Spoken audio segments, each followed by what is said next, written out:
ESPN welcomes you to a special presentation of the United Football League on ABC.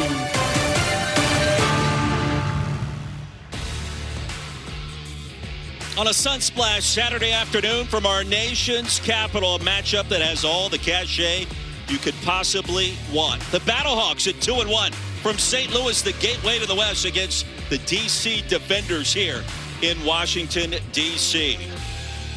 Harrison Frost, there's a chill in the air as he gets set for his first start since November of 2022 at West Georgia. Division II college football. Jordan Ta'amu, of course, the veteran of the spring season, an MVP of the UFL championship game 1 year ago, the quarterback for the Defenders.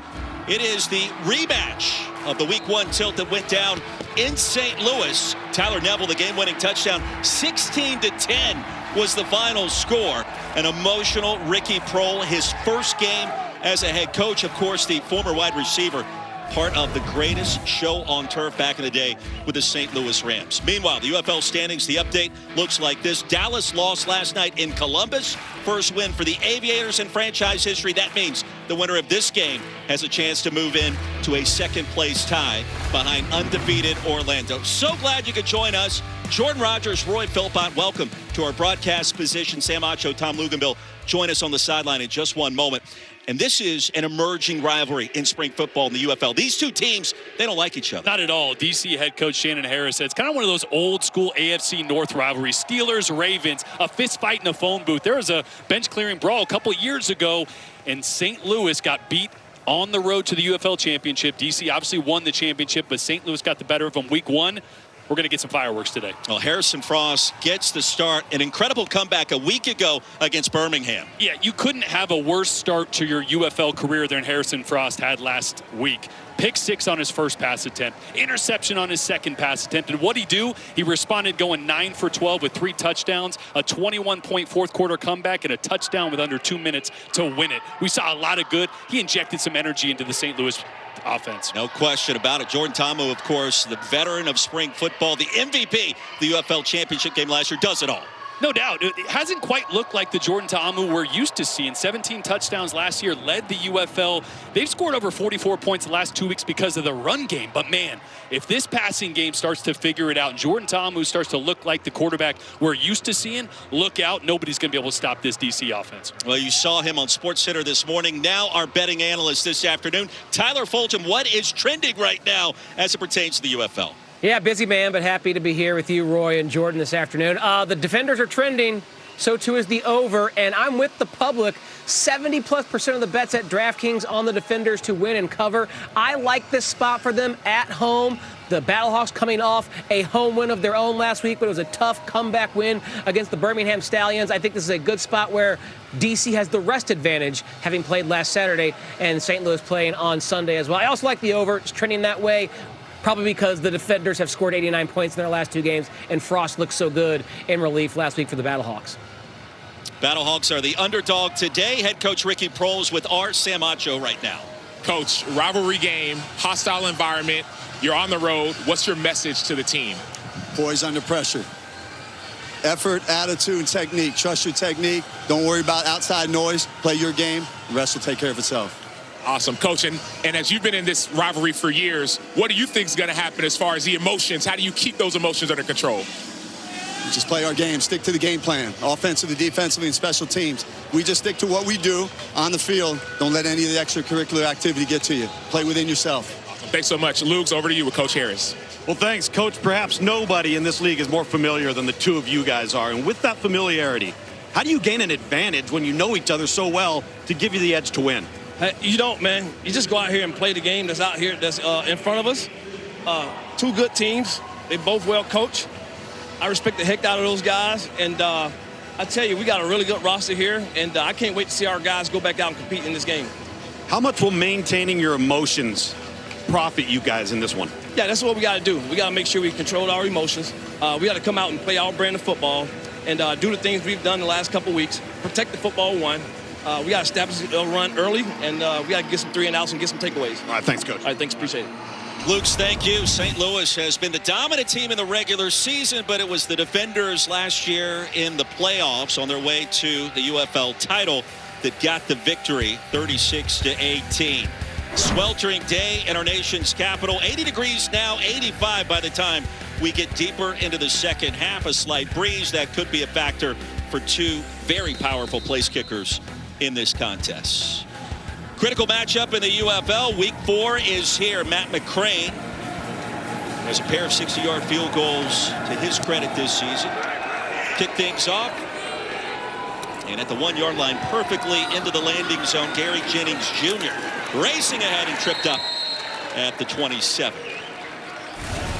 Well, Harrison Frost, the new starting quarterback. The last time we saw him in that capacity, way back in 2022, single-season record for passing yards that year at West Georgia, then a GA in the ACC for Tony Elliott at Virginia, and a couple of stops in Seattle and also in the CFL. Seattle, the Sea Dragons, the old XFL organization. And now in the shotgun to begin today after a incredible comeback win a week ago at home in the Dome against Birmingham. Clean pocket to start, fires one deep, has McBride, and off his fingertips. Stephen McBride, coverage by DeAndre Baker. It'll be 2nd and 10. And Jordan, we talked about last week, Frost got off to a slow start. The early interception, a big deal. Goodrich took it back to the house. Yeah, it was the worst start possible, but obviously there's other guys that have had bad starts too. Brett Favre, interception on his very first pass attempt in the NFL. So A.J. Smith's like, look, even the greatest, sometimes this happens. It's how you respond, and man, did he respond last week. Yeah. Coming in off the bench and coming in hot, throwing the pick 6. Jarvion Howard able to get 9.5, and A.J. Smith, they'll run the run and shoot with the Battlehawks calling plays. F quick motion, QB Boston punch. Trips left up, F quick motion, QB Boston punch. That's right, let it go, let it go, let it go.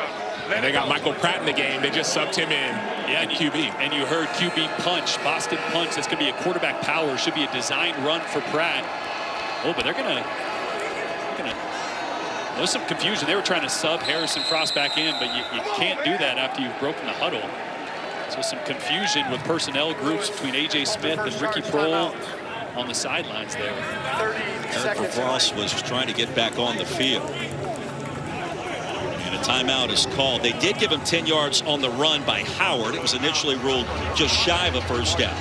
And now they'll regroup on offense. So sometimes you get to be a little too cute. And look, A.J. Smith and Ricky Prohl, they had their give and take last week on the sidelines, Jordan. Yeah, you mentioned it. Ricky Prohl is from a West Coast tree. Went to Super Bowls, won Super Bowls with a pro-style West Coast system. Obviously, A.J. Smith runs the run and shoot, which can be very effective in spring leagues like this. It's more simple, so guys can pick it up quicker. You can use tempo. And that's one of the reasons that Harrison Frost, I think, stepped in and had so much success early. He ran the same offense in the CFL for a couple years, so was very familiar with it. That helped him last week and should help him today. Howard in the backfield, first down after the timeout. Frost back on the field and out of bounds looking for Ja'Cour Pearson. And we take a look at Jordan's impact players today. Yeah, look, Hakeem Butler is the biggest mismatch in the entire UFL. At 6'5", 240, he's a deep threat wide receiver that can go over the top of anybody. And Kevon Latulis, a running back that's a slasher. They want to get him the ball out of the backfield. But on the other side, this is the best defense in the UFL. Derek Roberson off the edge, and cornerback Garyon Conley is going to have some one-on-one matchups with Hakeem Butler. Those two guys have got to win their matchups today for DC to slow down this offense. Butler out of Iowa State, 6'5", a touchdown waiting to happen. Howard's going to be brought down and wrestled down by Boogie Basham. You know, Jordan, so far that matchup between Hakeem Butler on the outside and Garyon Conley, who has got the tallest length over the top to help Conley, so they feel pretty confident one-on-one there. Yeah, Blake Williams knows Conley's a former first-round draft pick. He's got a ton of talent, so he trusts him. As you see, no safety help. At some point, St. Louis is going to test that matchup. Third down, first big play of this one here in Washington, D.C. Frost is going to escape, picks up the first down. There comes a penalty flag at the 45. We'll check the infraction. Number 21. Gain of 11 on third and long. Number 21, we're going to tack that on. Defensive holding. Holding number 21. Defense, 5-yard penalty added to the end of the run, automatic. first down. On Gabe Taylor for the defenders. Gabe Taylor working on Ja'Cour Pearson, the shifty slot over here. He's just going to hold a little bit on the jersey as Ja'Cour is trying to get in and out of that break. But great recognition from Frost, knowing, hey, my underneath defenders are in man coverage. They got no eyes on me. Take off and pick up a first down. Actually, the penalty helped him out as well. Frost had an incredible preseason camp for the Battlehawks. But it was Brandon Silvers that started the season at QB1. Off the screen, Pearson, the throw on the top of the grass. It'll be second down after the incompletion. Yeah, we saw them take that shot. What was it, the first or second play of the game? That's the biggest difference with Harrison Frost to what they had with Brandon Silvers. His ability to stretch the field vertically. We saw it last week. Butler had a couple big plays downfield. That unlocks this offense. When that is a threat, everything else, the run game, the quick passing game, all of that opens up. Frost with stops at Mercer and West Georgia Division II. The crosser, Pearson's got it. And Lasso down about 2 yards shy. The line to gain by Gabe Taylor.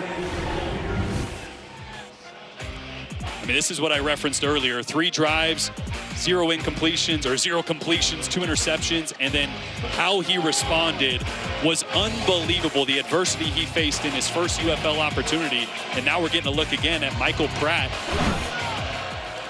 the dual threat quarterback out there. He was the draft pick for St. Louis. He was actually initially penciled to be the starter, had to step away before camp, returned a couple weeks ago. And they're going to have a package to use his athleticism, but can absolutely be a threat throwing the football as well. Prior to the foul for too many players on the field, St. Louis called their second charge timeout. Okay. So you're bringing in Pratt, and you've tried to do it.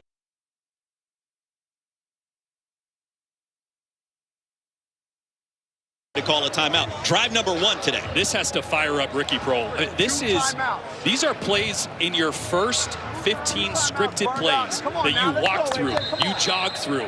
Each of the last 3 days you've talked about these first 10 or 15 plays, and to have substitution issues on both times you try to bring in Michael Pratt, wasting 2 timeouts is not ideal. Well, and Jordan, do you need to do it this early, right? I mean, that's the thing. Is unless this guy's going to bring something that the other guy just absolutely cannot do, you've just blown 2 opportunities really for nothing. With a young quarterback making his first start that needs to get rid of. Yep. After the timeout, Pratt remains on the field. The snap is high. He'll corral it straight ahead. Only needed about a yard. That should be enough. Let's see the initial indicator. This is what they were trying to run the first time. Just a little QB power. You got a puller out in front. He's going to get downhill on 3rd and short. Picks up the first down. Love the play call, because remember, again, if you're new to the UFL, as soon as you cross the 50, you have to go for it on 4th down or kick a field goal. But they were kind of in that long-distance field goal range. So that was probably a down they would have had to roll the dice on 4th. Instead, Pratt picked it up. Gattulis, the running back. Frost back in at quarterback.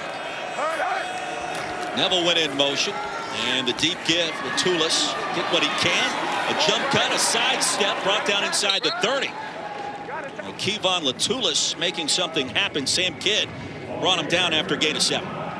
It's just a great individual effort. They got to get the run game going for St. Louis. Got a young quarterback. Wide quick motion, Celtics punch. Trips left, wide quick motion, Celtics punch. Celtics punch, all one, ready? Now the fundamentals of that run and shoot attack for St. Louis. A lot of trips right, trips left. Play calls can be basic at time, but the production has been rock solid going back decades. And this time DC up to the challenge. Latoulis brought down by Bryce Thompson. And the shoestring stop creates 3rd down.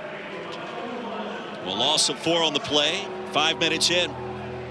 That was an unbelievable effort by Bryce Thompson. The nickelback came blitzing off the edge. Watch the spin move on the left side of your screen. Put the tackle in a spin cycle there. Richard Garage trying to get a block on him. That's tough when you're 6'5", 300. You got a 200-pound athlete spinning on you. 3rd down and 7. Latoulis off the screen, and the pass is high. The pressure was hot and heavy. Curtis Jacobs with the early penetration. Look, this is who Blake Williams is, the defensive coordinator for DC, the son of Greg Williams, longtime NFL defensive coordinator. He is always going to be aggressive, wants to play man coverage, wants to blitz you. And especially for a young quarterback making his first start, I expect a lot more pressure from Blake Williams. You see it paid off there. Tucker McCann on the field, 7 of 8 in the field goal department. This attempt from 51, well within his range. Connected from 58 against DC back in week 1 of the Dome. And plenty of distance. And St. Louis strikes first. Tucker McCann from way downtown, former Mizzou kicker, and now for DC, Jordan Ta'amu, UFL championship game MVP a year ago from Ole Miss. The former 3rd-round pick takes to the field. Steps away from Audi Field here in our nation's capital on a spectacular summer-like afternoon. And a good start for the visitors from St. Louis. Opening drive down the field, a 51-yard field goal off the right foot of Tucker McCann moments ago. A pair of teams are both 2-1. Week 4 of this young UFL season. I don't think you could dial it up any better. Chamber of Commerce type Saturday. Beautiful. Sidewinder from the 4. Braylon Sanders. Jitterbugs the 27. Well, Jordan Ta'amu, you go back to his season a year ago, 17 touchdown passes thrown, but that UFL championship was on point in the beatdown of Bryce Perkins and the Michigan Panthers. They won it. He was the MVP for those 4 quarters. Yeah, and the staple of his game in this offense has always been the deep passing attack, which we haven't really seen so far this year. They've leaned on the run game, and it's been really good. But eventually, that accuracy downfield and the speed they have on the outside is going to pay off. They will test this St. Louis team as much as they can. Deion Jackson leads the UFL in rush yards. Had a 60-yard burst last week for a touchdown. And Ta'amu's going to get crunched crossing the 30. Now, he's a work in progress in 2026 because the numbers last year impressive. This year through the air, Jordan, what are you seeing because it hasn't been there? Yeah, they haven't needed to, and so the limited times that he has pushed it downfield, he's forcing it. He wants to make those plays. He's used to making those plays, so he's forcing the ball downfield when he doesn't need to. That's why he's thrown 4 interceptions already, as many as last year in totality. He's just got to let the game come to him. Those opportunities will present themselves. Opening drive for DC. Swing to Jackson. Tries to get to the edge. Cannot. Jordan Williams had a pick 6 a week ago and a TFL here. So we take a look at our impact players on this side of the ball for DC. Yeah, you mentioned Deion Jackson leading the UFL in rush yards, rush touchdowns. He's averaging 6.8 yards per rush, which is insane. And Braylon Sanders, former teammate of Jordan Ta'amu at Ole Miss, he's a great deep threat. Haven't gotten him going this year. I expect him to have a big day today. And on the other side, this is the best defensive front in all of UFL with Pita Damopenu, the defensive player of the year last year, and Taylor Stallworth, who's been unblockable through the first 3 weeks of the season. Damopenu is a sack waiting to happen. Cornell Powell out of Clemson, dancing out of bounds after a gain of 13, and the drive begins now for DC. And OC Freitas. 46 Shane. He was mad at himself after that week 1 game in St. Louis. The offense managing just 10 points, and he said, I got to be better in this game today, guys. Yeah, it took a lot of ownership because St. Louis completely changed things up week 1. And I'll get into that in just a second. The late handoff, Jackson stuffed, maybe lost half a yard. So normally this defense is a team that loves to sit with 2 high safeties and play zone coverage. Week 1, it was all 1 high man blitz and cover 0 blitz. They brought a lot of pressure at Jordan Ta'amu, caught this offense off guard. And that led to 7 sacks week 1. That was the story. They made Jordan Ta'amu uncomfortable. They hit him over and over again. So I expect the game plan to be different for both sides now in this rematch. QT in motion. He'll fake it his direction. Hey, Tom, what's it like when you get sacked 7 times in a game?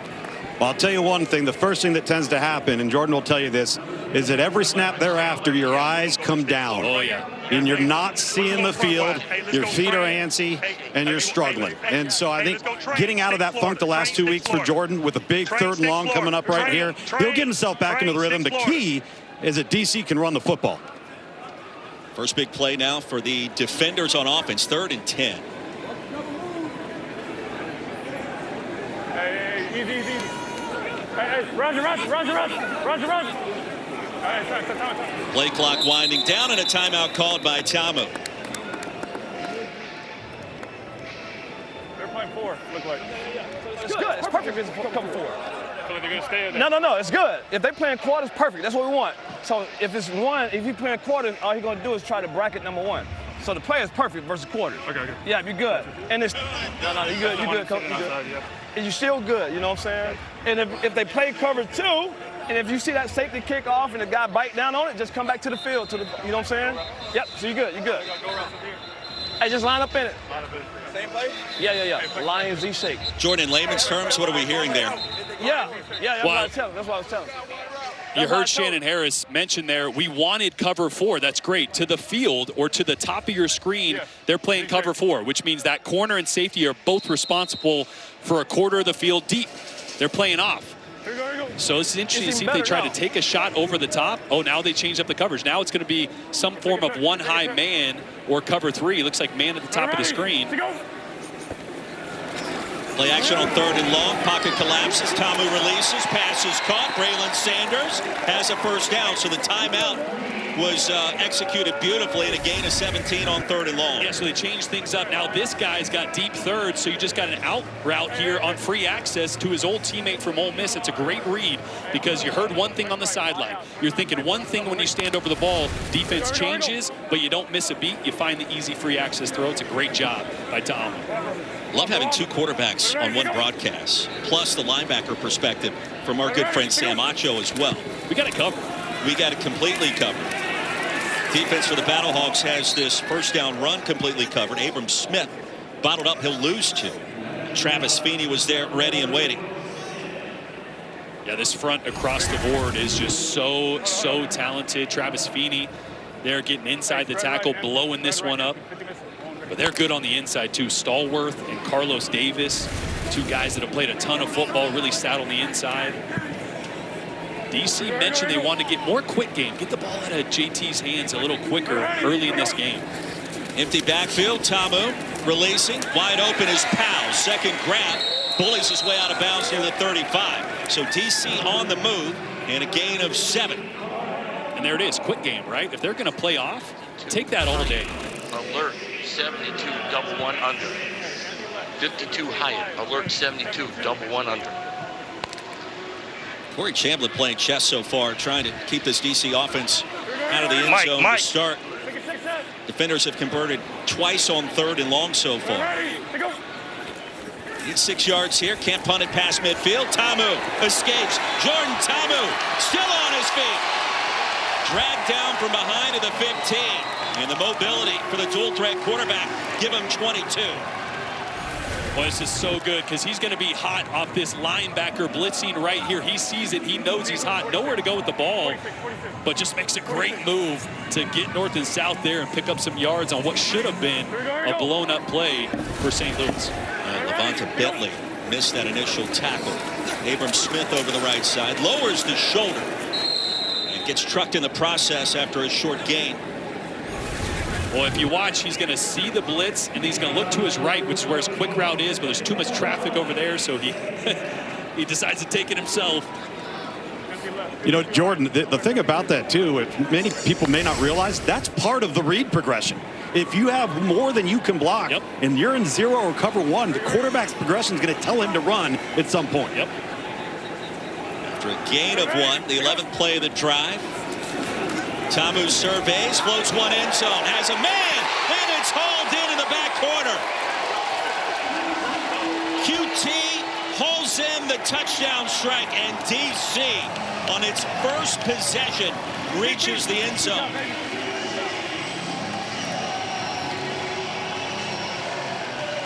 Latest college ball at Texas Tech. That's one way to do it for the 29-year-old Kiki QT.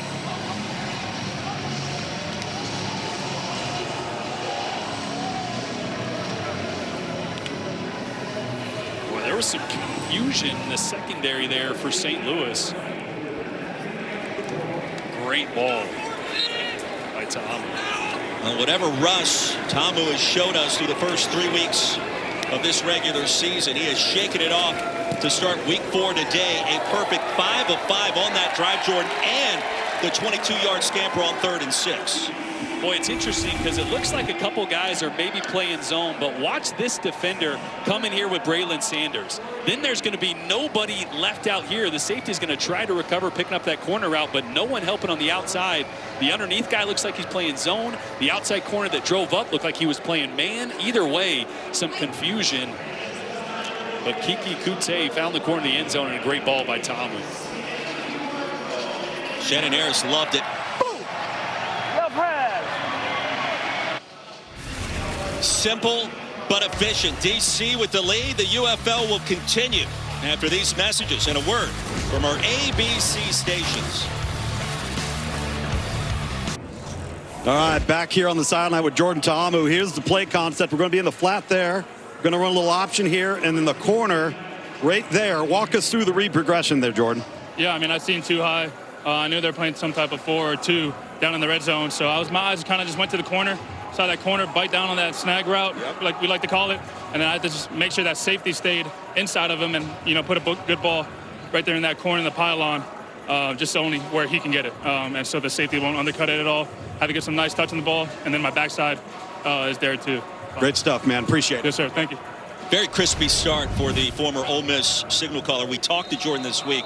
One of the questions was, A, how much fun are you having this go around again in the spring season? B, how much longer do you want to go? And he said, I want to see how much football I can play when I'm past 30 years of age. He's only 28. It's a long time from that. He's got some time, and honestly, he's been a mainstay in this league. Every year he's played in a spring league, he's been the first or second best quarterback in the league. So he's got a bunch of good football ahead of him. And again, what I love about that first drive, he just took what was there. Took some short things, converted on 3rd down with his legs, and then in a bust in the end zone, found the right guy. Isn't that what the best ones do, right? And to me, it's counterintuitive because you want to go for it all. You want to score the touchdowns and have the pretty bombs. But if you just take what the defense gives you, a lot of times that's winning ball. No doubt. It's the hardest thing to do, though. Check downs, get first downs. Yeah, hardest thing to do is be patient and play boring football. The best are able to do it. Kylan James in the backfield gets his first touch to the perimeter. And high steps out of bounds. Crossing the 30. Well, Harrison Frost, the journey extensive. First at Mercer, then D2 West Georgia. Single season passing record set there. Then in the XFL, the Great Northwest, before the CFL running the run and shoot. Now with the Battlehawks. In between all of that, Jordan. Right there, he retired. He was done with football. Went and started coaching at Virginia as a GA. And then because of a coordinator connection, got an opportunity at CFL, and now his dreams are back alive. The story of the spring season. Deep ball and incomplete. Batted down. Bryce Thompson in coverage. Native of Irmo, South Carolina, went to Tennessee. Pearson was open for a split second. I was on the field before the game, guys, with Bryce Thompson. He said, hey, man, I'm about to put on a show. We've seen a PBU. We saw a TFL, so number 1 in red. And so far, it's putting on a show. This is a really good secondary. Bryce Thompson's exceptional. Conley's a former first-rounder. DeAndre Baker, who is out on the field now, not even starting, also a former first-rounder that was all UFL last year. 3rd down and 5. Here comes the heat. Frost escapes. Pass incomplete. And it could have been intercepted. Gabe Taylor, blanket coverage on Shakur Pearson. And the ball ricocheted away quickly to bring us to 4th down. Yeah, just some confusion with Shakur Pearson. I think he was on an option route, which means he can push up, sit there, break right, break left. Didn't do any of it, and Frost hit him in the back. QT back deep to receive this punt from Ryan Sanborn. There's a bit of a breeze blowing here. The southwest waterfront in Washington, D.C. And the defenders forcing that 3 and out. That front 7 and the secondary on display. QT retreats all the way back to his 9-yard line. Nearly went down to one knee to retrieve it and chopped down to the 20.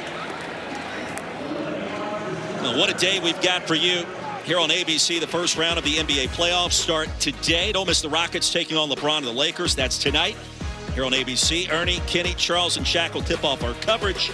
8 o'clock Eastern, wrap up the night post game on Inside the NBA. Lakers need to get Luka back, but they've got LeBron. Another run, we shall see. I mean, could you script it any better, right? LeBron in the twilight of his career, injuries galore. He's going to have to put the team on his back with his son playing next to him at times. You never know. You never know. I like that. Fast start for Jordan Ta'amu. 3-year starter in Oxford in the SEC, third-round draft pick of the Panthers.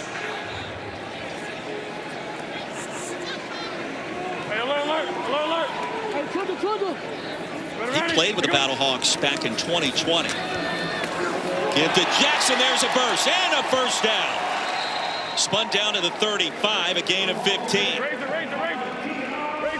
Well, there's the run game getting going, but the last drive was all Jordan Ta'amu, taking what the defense gave him early, converted 2 third longs, one of them right here with his legs, a third medium, and then the touchdown pass to the corner of the end zone was right on the money. That's as good of a drive from Ta'amu as we've seen from him this year so far.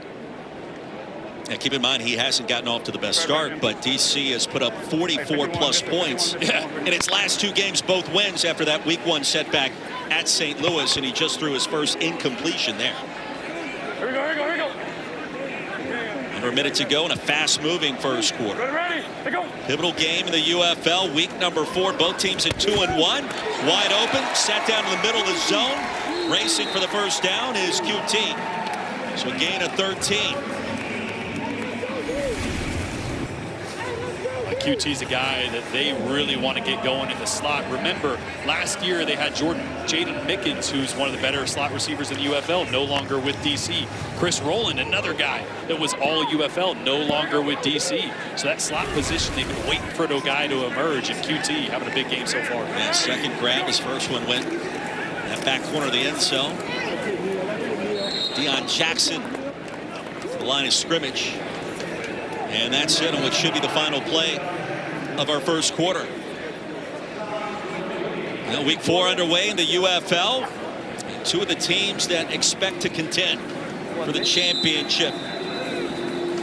In a 4-point contest to start. 7-3, DC with the advantage. Emotions running high in this rivalry in the United Football League. Shannon Harris will talk things over with his quarterback. And we are rip-roaring ready to go on a summer-like afternoon in our nation's capital, 15 minutes in.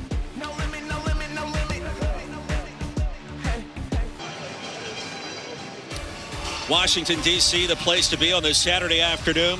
Audi Field, where the Battlehawks and Defenders going toe-to-toe. 15 minutes in, 7-3 our score. Jordan Rogers, Roy Philpott, now Ricky Prohl, head coach of the Battlehawks, year number 1, kind enough to be mic'd up for us. Coach, first things first, the sunscreen, is everything in place today? Just making sure you're safe down there with this sun blaring down on top of us. We're safe. I got a 50 on, so that should be good. 50 is great. Coach, what do you want to see your offense get to get Harrison back in rhythm? Obviously close on a couple deep shots, but what do you want to see AJ get to get Frost a little more comfortable when you guys get the ball back? Just some shorter, high percentage passes, just like you said. Get him into a rhythm, get some completions, and then get something going offensively, sustain some drives.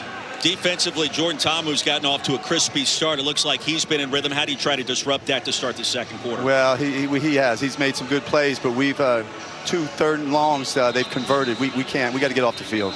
You feel like your team's handling the emotions of this rivalry so far pretty well. Obviously, that's something you talk to us about. Talk to your team about coming into this one. I do. We're a pretty resilient team. You know, we can sometimes go through some valleys and not play so well, and then also we start rallying. We put a couple big plays together, and then we start feeding off that energy, and that's what I'm looking for here real soon, though. Coach, appreciate you. Best of luck rest of the way. Thank you. Ricky Prohl, year number 1 as the head coach. Of course, incredibly talented wide receiver in the NFL and at Wake Forest. Won a couple of world championships, including that greatest show on turf team with the St. Louis Rams in 2000. 2nd down and 9 to start our second quarter. Ta'amu escapes and heaves it out of bounds. It'll be 3rd and long. Another unbelievable effort from Ta'amu because Peter Tamauipenu came off the edge. But here's Ricky Prohl. We just talked to Ricky about getting this offense going. He's used to really good offenses. Greatest show on turf. A legend with the Rams. Keep in mind, guys, if they get this and don't convert, they're going to cross the 50, are going to have to go for it on 4th down. Interesting dynamic here. Don't you want to throw it? You either complete a pass or it's incomplete. You can then punt it. Correct. Not that you would run it on 3rd and 9 anyways. Right. Something to think about from a strategy standpoint. Ready to go. Empty backfield. Tamu, pocket collapsing. Tamu escapes again, gets crunched behind the line of scrimmage. He's going to lose a yard. It'll be 4th and 10. Well, Peter Talmapenu working on right tackle Michael Tarquin. He beat him with the speed rush last time. This time gets there, works back towards the pocket, and pressures Jordan Ta'amu once again. Pita has not had a sack since week 1. He had 2.5 in the first half against DC, but man, he has been so close the last few weeks. And there, once again, putting pressure on Jordan. He played his college ball at Utah and was the UFL Defensive Player of the Year a season ago. Sean Fresh back deep to receive. Paxton Brooks, DC punter. First time we've seen him today. Fresh lets it bounce into the end zone. And a touchback coming for the Battlehawks. Don't forget, first round coverage of the Stanley Cup playoffs continues tonight over on ESPN. Game 1, Flyers Penguins, comes your way at 8 Eastern. Is there better music, a better theme in pro sports? You hear that music and you know what's coming. You take a look at the Game 1 start times. You got the Sabres back in the playoffs for the first time in like 40 years, it feels like, against the Bruins. That's going to be fun. Sunday, 7:30 Eastern on ESPN. And the best trophy in all of sports, in my opinion. Fighting over that one. Battlehawks get it back. Second quarter underway. Hakeem Butler, his first touch. Butler, a stiff arm. Hakeem Butler off to the races. Still in bounds, on the move. And Hakeem Butler goes the distance. When you think of touchdowns, you think of Hakeem. It is unbelievable. Death, taxes, and when Hakeem Butler touches the ball, something good happens, and normally it's a touchdown right there. You're used to seeing the deep shots downfield, but they're playing off on him a lot, giving him the short stuff. So I love that A.J. Smith, just like Ricky Pearl said, let's get a short, quick, easy throw to our playmaker in space, and look what 88 does. 75 yards, and it didn't take long.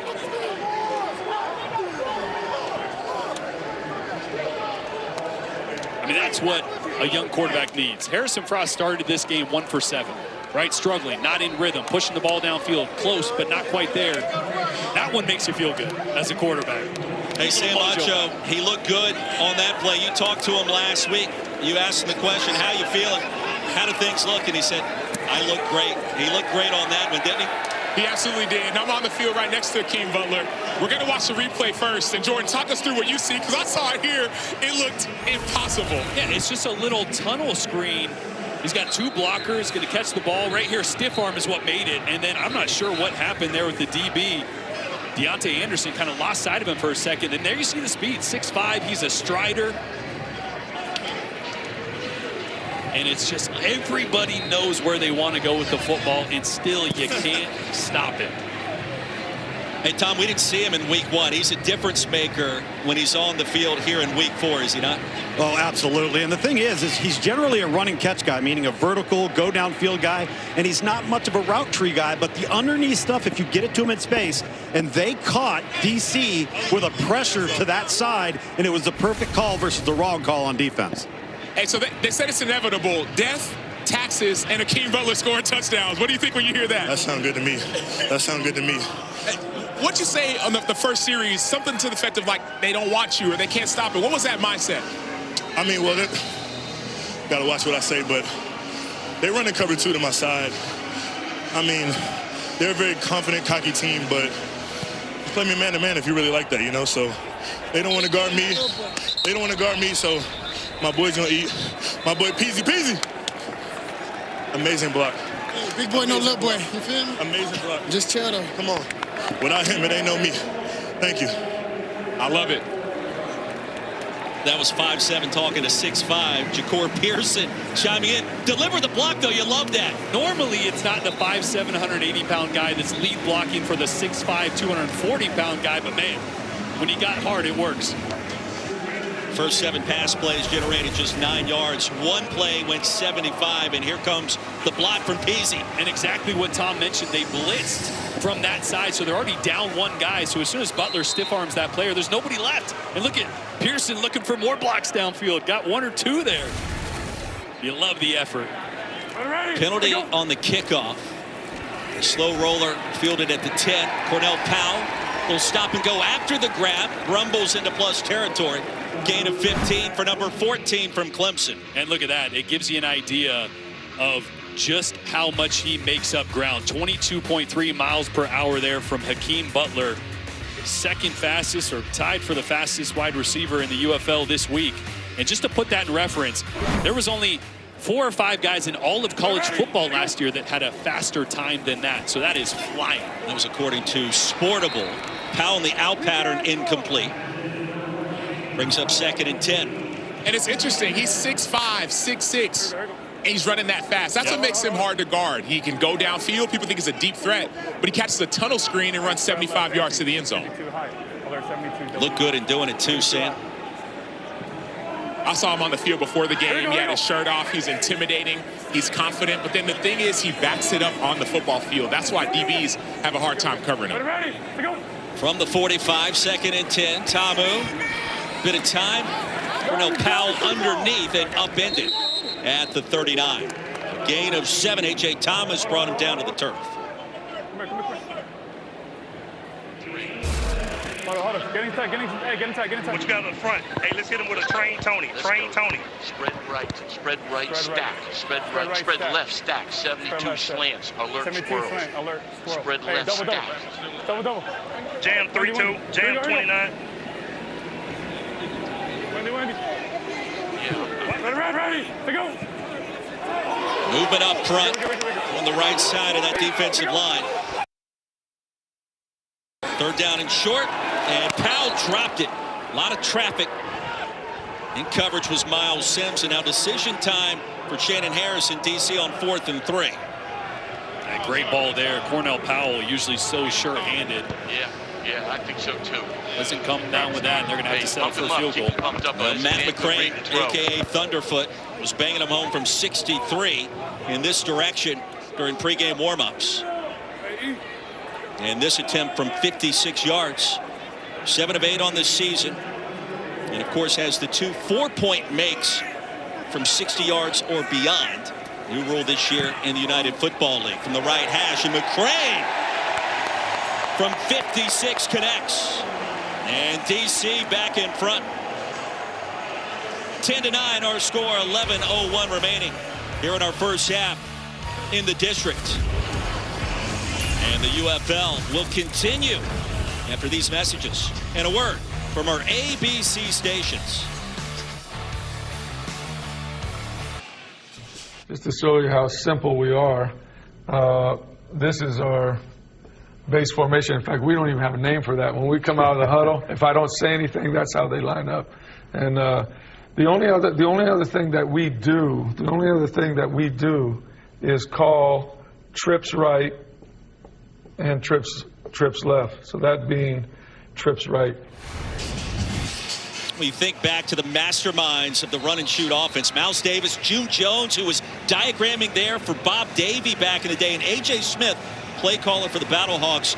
He subscribes to the run and shoot. It's trips right, trips left. There's a lot of deep pass patterns that we will see on display. Latulis brings it back from his own 6.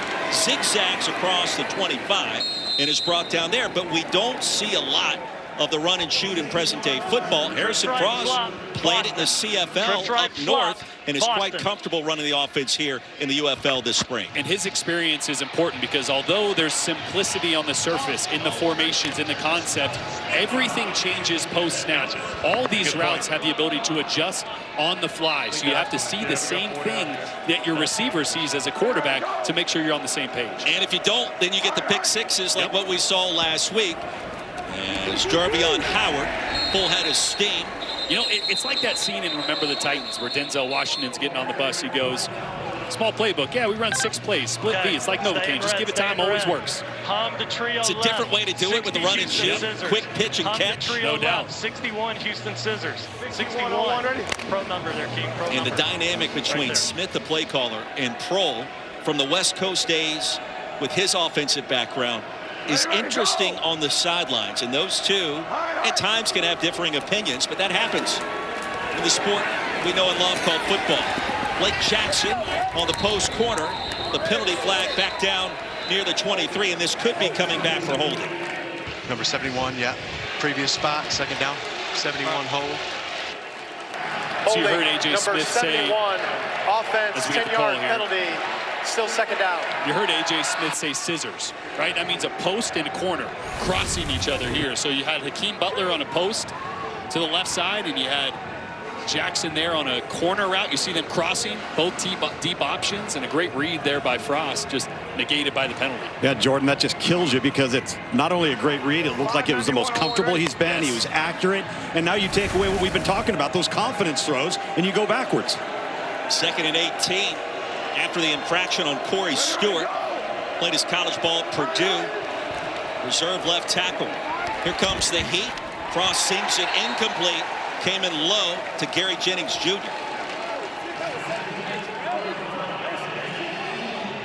Yeah, we're pretty deep here.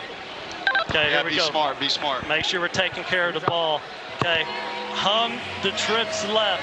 Hum the trips left. 52 Island X9. 52 Island X9. Gotta go, gotta go. Blake, go, Blake, go. So, Island is an ISO route for Hakeem Butler at the bottom of your screen. Actually, it will be at the top of your screen, actually, and there'll be a 9 or a go route by Hakeem. Frost, a little bit of time, he'll buy some more. Retreating, floating, out of bounds. Still dangerous along that far sideline. Harrison Frost, a 2 for 10 start today in the passing department. DC playing a lot of man coverage or cloud coverage on the outside, which means there's no space for the quick game. So a lot of these throws are being forced downfield, as you're seeing. And also you hear him there. I didn't like Island against cover 2. You know, the interception for a touchdown he threw last week was Island, that exact play. So maybe a little PTSD, thinking about what happened last week, not seeing it as well as AJ maybe wants him to. That's the part maybe that the average fan doesn't understand from a quarterback's perspective. These guys, they're human beings. They've got a conscience, and something happens bad one week that can translate to the following week, Jordan. You know, it's like your golf bag. You know, there's always one club that you love for no other reason than you just love it. So when you get a bad play and you throw an interception, the next time you hear that call in the game, that's what you're thinking about. So you're seeing right now a young quarterback making his first start in the UFL that's maybe not seeing things exactly the way his offensive coordinator wants him to, and that's why you're seeing some of the struggles so far. Yeah, Tom Luganville, Sam Ocho on the sideline with us. And keep in mind, for Harrison Frost, this is his first start since November of 2022. So it's been a while, and there's going to be a little bit of rust and some jitters maybe that we've seen early in this week. Yeah, really, the run game's got to help them out. That was kind of absent for St. Louis the first time they played DC. I think like 64 rush yards. They got to get a ground game going, so there's 3rd and mediums, 3rd and shorts, and now the quarterback can take a breath and go, okay, let's take something high percentage. Let's have the defense playing on their heels instead of the other way around. And there is a level of comfort here with Harrison Frost. He was on the Seattle Sea Dragons in 2023 where June Jones was calling plays there in this run and shoot offense. Ja'Cour Pearson on the sideline before. He also said, hey, it's going to be more of that run and shoot type of offense. And so I understand it's 2 of 10 so far, but with some comfort with the pass protection, I expect this offense to explode. Jordan, they are checking right now to see if the football touched Skycam in that last moment, and so that's something they're trying to figure out. From our perspective, here's what we saw just seconds ago. It's first down, DC. It's hard to see if it clips a wire there.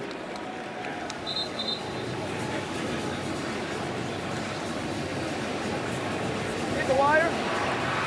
Yeah, it hit the wire. Yeah, that's why it died like that.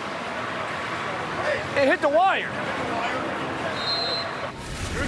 Now, Coach Harrison looked like that from our vantage point. We had a situation last week in Dallas where a penalty marker got caught in the actual Skycam apparatus, and that became kind of an entertaining moment. Different circumstance here with the pigskin grazing the wire. Tamu gets it back to the line of scrimmage, and that's it. Maybe a gain of a half-yard on first. Yeah, guys, like we like to do every week here on the UFLs, get with the backup quarterback, Mike DeLillo, in this sense on the DC sideline. Have him walk us through not only what is the play call going to be, what's the quarterback's progression, what does he got to get from point A to point B to point C? So what do we have on the call here, Mike? Yeah, so we got a bunch set over here, trying to see how they play the bunch. We're going to have some motion to kind of indicate what's going on. It's man or zone, just a true under concept. So we're going to have a 6-step out at the top of the screen and work the drive to the basics. So right now, we're working the 6-step. If it's there, rip it. Make a play. Walk it down. Good. So we're just working a true progression right to left on that one. Well, how critical has it been for Jordan's legs today? Because things haven't been perfect up front, right? Yeah, no as you get the call, you know, those are the types of plays that got to avoid negative plays, right? Yeah, 100%. I don't think the Battlehawks are really ready to spy him in that sort of way. So anytime he can make a play with his legs, it's going to be big. All right, so we're going to have some extra protection on this play. Back's going to chip for us. So we have some time, and it's just going to be a curl flat concept. So CP, Cornell Powell, is going to be over the ball, and then we're just working which side squeezes.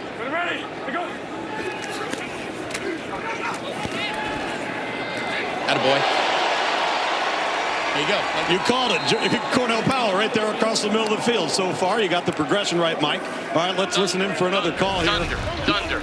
Got positive field 29. position. Going tempo right now. Just got outside zone play to the Now right. just go with Thunder. Outside Go with zone, it. all it is. Trying to catch him subbing right now. Tell me stop.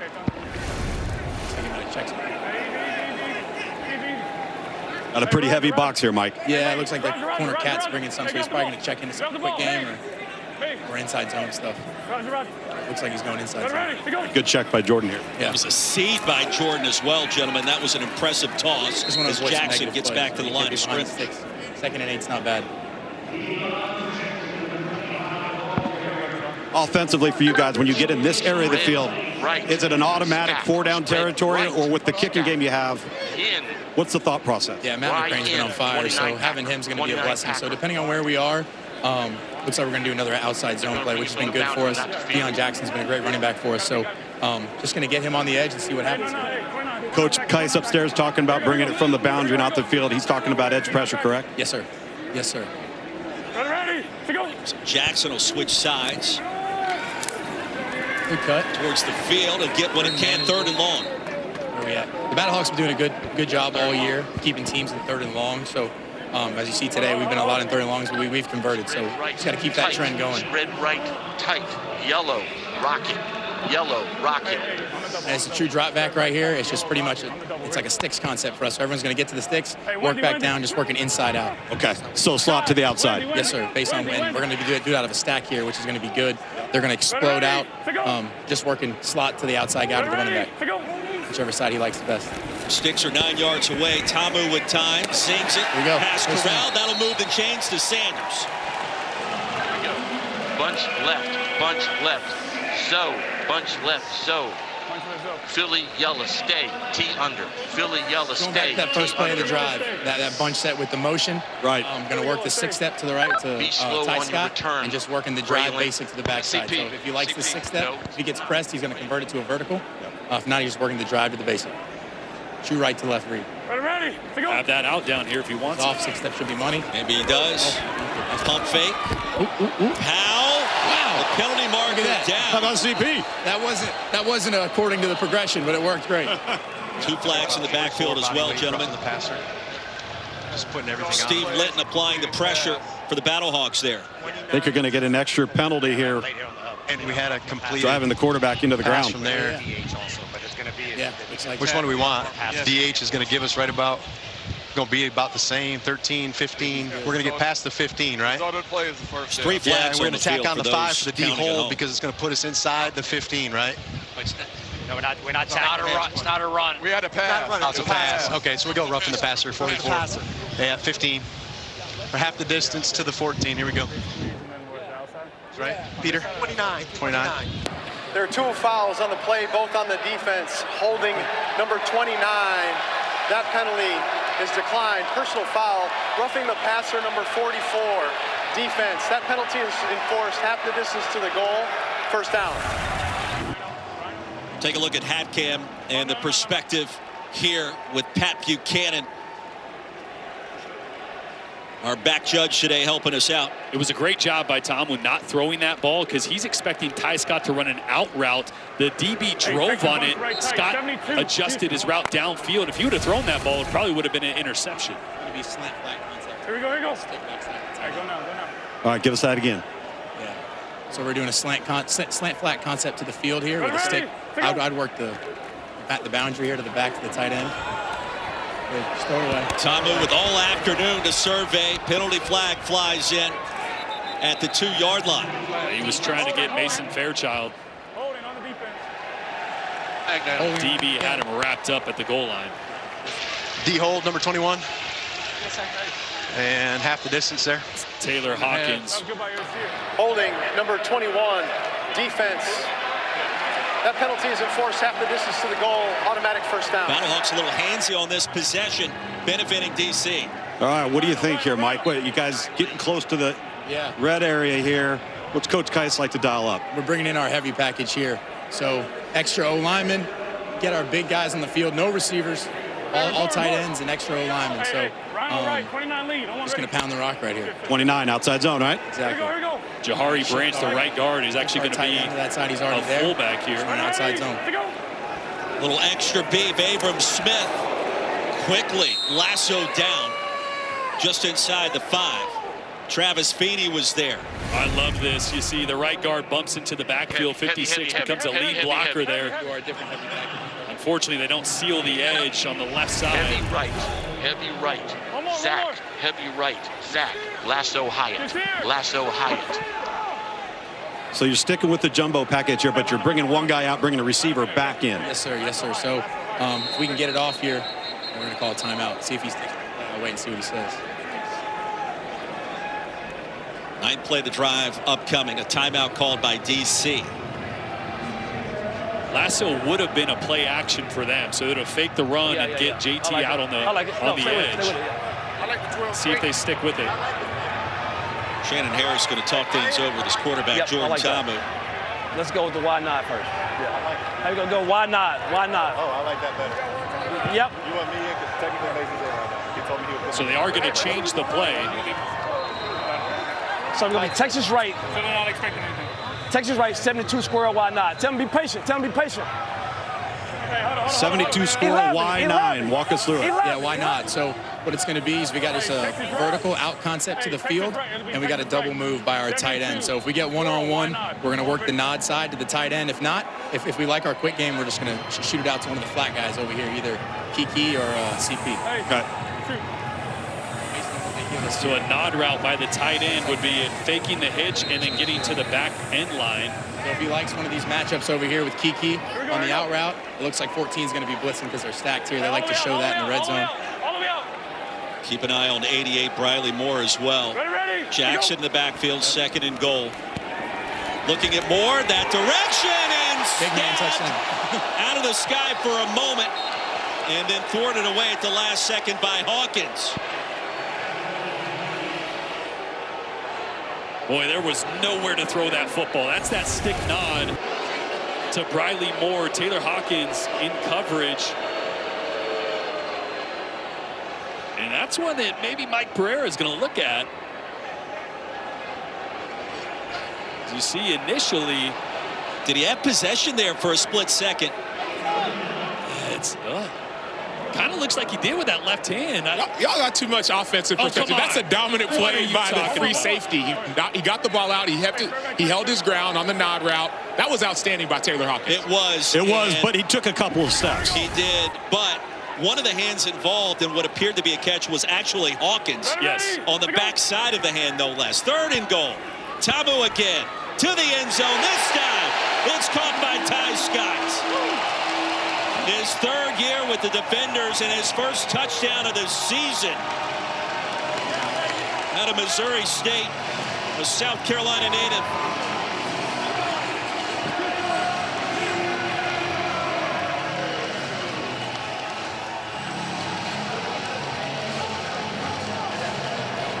And the Defenders extend their lead now 16-9. They'll go for the 1-point conversion. 3:06 remaining in our first half.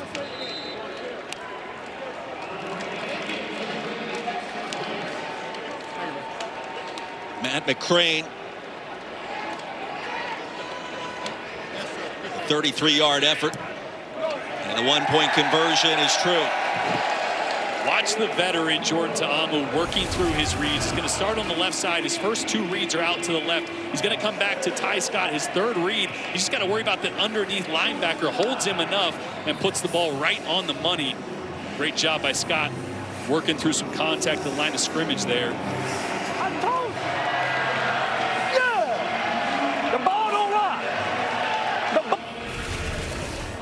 How about the 3rd down passing of Jordan Ta'amu so far in this half? The lead at 8, just over 3 minutes remaining in D.C.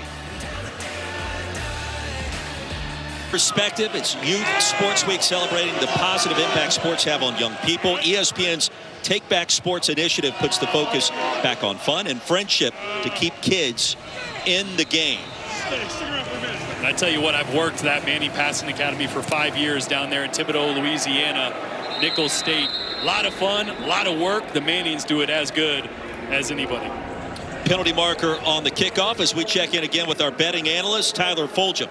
Yeah, guys, I want to talk about the futures market in the UFL because we saw a pretty shocking result to kick off this week 4 with the Dallas team losing to Columbus. And coming into this week, Dallas was the favorite to win the UFL title. The Renegades plus 205. When these odds are reposted at DraftKings Sportsbook, they are going to fall. And look who's likely to take advantage. The Defenders sitting there at plus 220 entering this week. If this result holds and they knock off St. Louis, they'll be your betting favorite to win the UFL title. Tyler, props to you as well, taking DC minus the points in the first half and this game, at least so far. The Battlehawks get it back. Joe Wallace brings down Jarvion Howard after a short gain of just a yard. Yeah, the Battlehawks just really not able to get anything going between the tackles. It's putting a lot of pressure on Harrison Frost, again making his first career start, facing yet another 2nd and long. He's had a bunch of 3rd and longs. Run game's got to get going to help out this young quarterback. Butler at the bottom of the screen has a reception for 75 yards and a touchdown already. Frost sensing pressure, buys some time underneath to Jackson.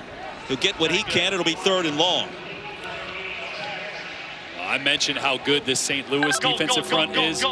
DC might be the 2nd best defensive front in all of the UFL. Derek Roberson all over Harrison Frost there. Joe Wallace on the inside.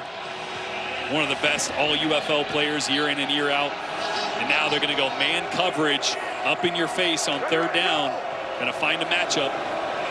Enormous play before the 2-minute warning. 3rd down and 7. Frost wants a deep ball and a pass. Nobody home. Pearson was in the area code. Bryce Thompson right on top of him. It'll be 4th down. That's just great coverage by Bryce Thompson. We've seen Blake Baker use Thompson all over the field. He's been blitzing off the nickel edge there in tight coverage downfield on Ja'Cour Pearson. DC defense is locking him up. Chilly start for Harrison Frost. Just 2 completions before this possession. DC will get it back with an 8-point lead here in the district after this.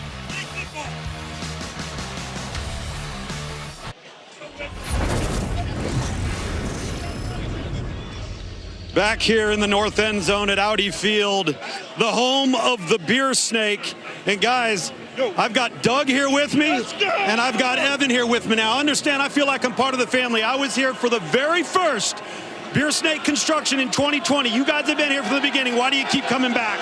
Because this is the best atmosphere in football in D.C. Let's get this. We're going to go back to back, and we're not going to lose at home either. Let's get this. Right now, the Beer Snake's at about a 1/3. We'll way up, so we got to work on it a little bit. So I need a massive Beer Snake chug from you, Doug. Chug.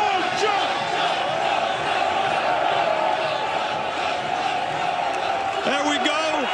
So the founding members here, we got a couple of founding fathers right back there in the wigs, if you can see them. So we're going to get after it. I might come back up here a little later as the snake continues to grow. Let's see as high if we can get it towards the top of the end zone. It's a great tradition here in the UFL. The fans love it. It's like a family in this north end zone. And don't kid yourself, guys. They've had an impact on this DC defense and offense every time they play here at Audi Field. Tom Luganville, welcome home, by the way. Thank you. Great to see you over there in that north end zone. And the Battlehawks Final charge timeout. challenge, First half. looking for a defensive hold during that last break, and now they're going to let it go. Remember, you have the ability to challenge flags that weren't thrown here in the UFL. But it's got to be really clear and obvious. But I mean, outside of add a penalty onto a play that didn't have one, and Mike Pereira didn't see it. So St. Louis will punt it away. Trailing by 8, under 2 to go in the half. Just one timeout remaining for the Battlehawks. They just lost it, and now DC with 1 left in our first 30 minutes. Bounce in from the 1. And DC will take over after the touchback. Don't miss your chance to be part of the game. Closer to the action in the middle of all the fun. Just like what we saw with Lugs. UFL tickets are on sale. Great seats available right now under $20. Visit the UFL.com/tickets or scan the QR code to buy your tickets right now today. I see a little water in a couple of those cups over there. Hey, once we're finished that beer, you got to throw it on top of the stack. You can't refill it with some water. We got to stay hydrated. It's hot down there. Beer has water. True. How about the guy with the chainmail hat on? He's got to be hot, man. Toasty. Here at Audi Field. That can't be comfortable. It's downright medieval. First and 10, defenders get it back after the touchback from the 25. Strong start from Jordan Thomas. And the handoff to Abram Smith. A gain of 3 on first down. That'll be it. Beer Snake growing by the second. The quick passing game has been so effective for DC. We haven't really seen them take that vertical shot downfield yet. But mind you, the closer St. Louis starts playing these receivers at the line of scrimmage and with one single high safety, they could take a shot here at some point. On second down, Tamu escapes. Hammered down near the 30. Carlos Davis greeted him rudely that time. It'll be 3rd down. This is a huge 3rd down for St. Louis. Remember, DC is going to get the ball to start the second half. Empty. Let's go. Ace right, Zach. And Ace Tamu on right. 3rd down. 10, 11, 11, 11. Has 11, been elite Ace right, to start. Zach. Lion, Z-shake. Lion, Z-shake. Remember, he had also that 22-yard scamper on 3rd and 6 on that first score. Yeah, we got it. He's making smart decisions. He's not forcing the football. He's using his legs when he's in trouble. Nearly perfect first half from Jordan Tamu. Time winding down quickly here on 3rd and 4. Tamu off the back foot, incomplete. Well, Powell just turned around. The pass sailed well over his helmet. And a 3-and-out force by the Battlehawks defense. Well, there was that shot call that I was talking about. They're trying to go slant and go because they're expecting St. Louis to come out in zone. They came out in man. Tough to run a slant and go in man. There's just too much contact. You see Cornell Powell stopped his route. Jordan threw it downfield. Just tell him. So a great stop from St. Louis. They're going to get the ball back with a little bit of time left, see if they can put together a drive, but no timeouts. Paxton Brooks sends it high in the sky. Sean Fresh.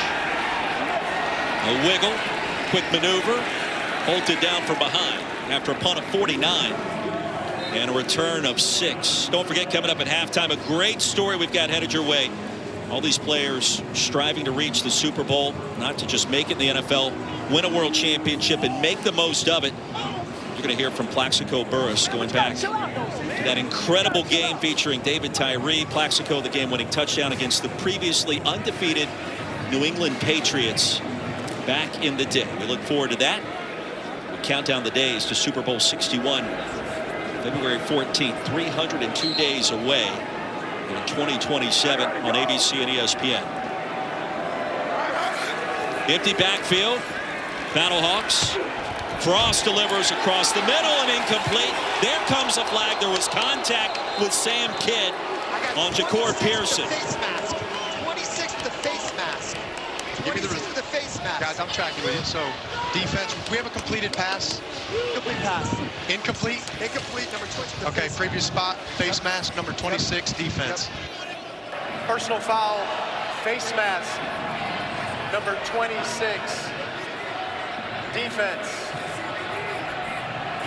Pass interference, number 26. I was going to say. Defense. Both penalties are enforced.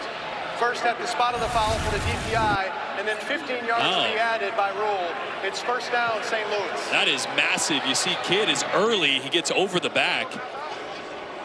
And they're also assessing a face mask on top of the... So a spot foul with the pass interference, plus, according to that initial indicator, 15 on the face mask, and let's see where they spot it. Yeah, you see he got in the face mask of Pearson. It was the contact initially that was pass interference, and then he grabbed the face mask, so they're going to add that onto the spot foul. And look at the field position change.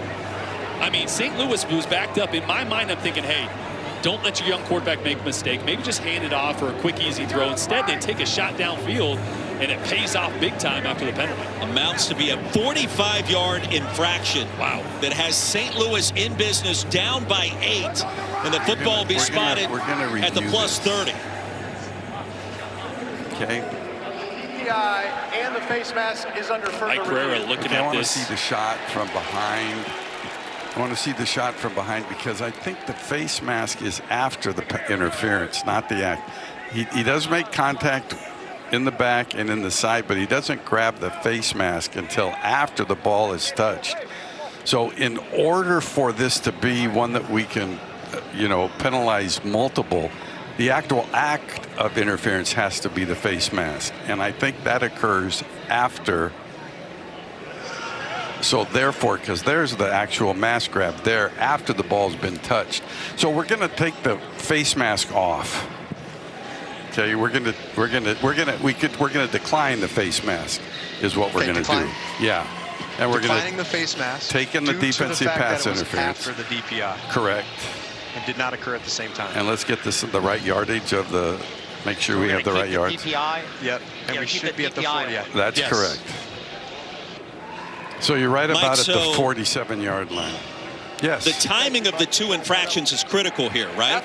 According to what you were just... The whole thing, and it's an unusual rule, but the rule is that if the actual act of interference is a personal foul, doesn't have to be a face mask, could be a hit on a defenseless player, then you actually go ahead and force both. But since it occurred and you saw that shot from behind, the high end zone shot, you can see that the actual face mask pull was after the pass had hit the receiver, so therefore it can't enforce both. Understood. That's almost counterintuitive in what I would have anticipated there, considering it occurs after the initial penalty, but it makes sense on the explanation as you take one more look. Yeah, and either way, it's still great field position. They get on this other side of the 50, and remember, they're in that range now. Get a couple more yards of a 4-point field goal, right? So you can get a better chunk here at the end of half if you pick up a few more yards. Tucker McCann does have ample leg strength. Connected from 58 yards out in week 1 against DC for the Battlehawks. Pocket collapsing, man-to-man coverage, help over the top, and the pass incomplete, looking for Blake Jackson. Great coverage there underneath. On the back end there, looked like Gabe Taylor, I think, in trail coverage, does a great job of turning around, playing the ball, not playing the receiver. Nowhere to throw there for Frost, and now you got 13 seconds, no timeouts. This ball has got to be thrown quick, and they got to get out of bounds in hopes of picking up a few more yards for a field goal. And a chance to pick up a 4-point field goal if it's from further back than 60. Dangerous toss here, quadruple coverage. Oh, did he catch it? Butler high in the sky. I freaking love, and there's a second on the clock at least right now, but it's gonna unfortunately run out once they spot this. I don't think they're gonna have time. They won't have time to spike this. Watch the box out by Hakeem Butler playing basketball. 3 defenders in the area. Whoa. And on the snap after the grab, a penalty flag flies in. Derek Roberson with the body slam. I have 50. That is massive. I got because 50. Time would have ran out. I got 50 DOF in the neutral zone at the snap. Number 50 in the neutral zone at the snap. That is a costly mistake for DC. 50, yeah. Because now they're going to get time to run their field goal. They're going to be able to bring their field goal kicker out if they want. Offside, number 50, defense. Wow. 5-yard penalty, first down, one untimed down will be played. And the half cannot end on a defensive penalty. Roberson knows better. And now you got time to get your field goal kickers out there, which you didn't before with 1 second on the clock. So if you just don't get a penalty there, there's nothing they can do. Half's over, and DC's going to get the ball instead. St. Louis has a chance here for a short field goal to get some points on the board. By the way, did we mention Hakeem Butler's catch? Oh, my gosh. He legit just bodied and boxed out the defender like he was a center underneath the hoop waiting for a rebound. Not just the defender, the entire defense is what it felt like down here. There were 4 defenders in the same area as Hakeem Butler. He's got 2 grabs for 109 yards and a touchdown. I don't know that you'll find a more fascinating reception than that one just moments ago, and a chance for 3 points for the Battlehawks at the end of our first half here. 26-yard effort for Tucker McCann, and a lot to unpack as we try to catch our breath. Hey, the UFL spring football phenomenal, and it's because of plays and sequences like what we just witnessed. Yeah, pretty unbelievable. We had the wacky penalty, and this is just running out of time. Let's throw it up to Hakeem Butler with a second or so left. Boxes out 3 guys, a 4th defender there in the area, and this is the key. There was 1 second on the clock, not enough time to clock it and run a play. Look at the catch one more time. Just unbelievable from the 6'5", 240-pound receiver. So like I mentioned, 1 second on the clock, and Derek Roberson ends up being offsides here. This is going to be a non-play. I don't even think they had time to get it off. And instead, they get an untimed down. They're able to run their field goal, walk their field goal team out there now for a chip shot to try to get 3 points and cut the lead here before half. The only thing I'm surprised about here is that they're not going for the touchdown, and they're going to settle for 3. Battlehawks with sudden momentum on their side. Tucker McCann, 8 of 9 this year, make it 9 of 10. And a brand new game at the end of this second quarter, 17-12. Unbelievable. Tom Luginbill, Jordan Ta'amu down on the field. Tom. Thank you there.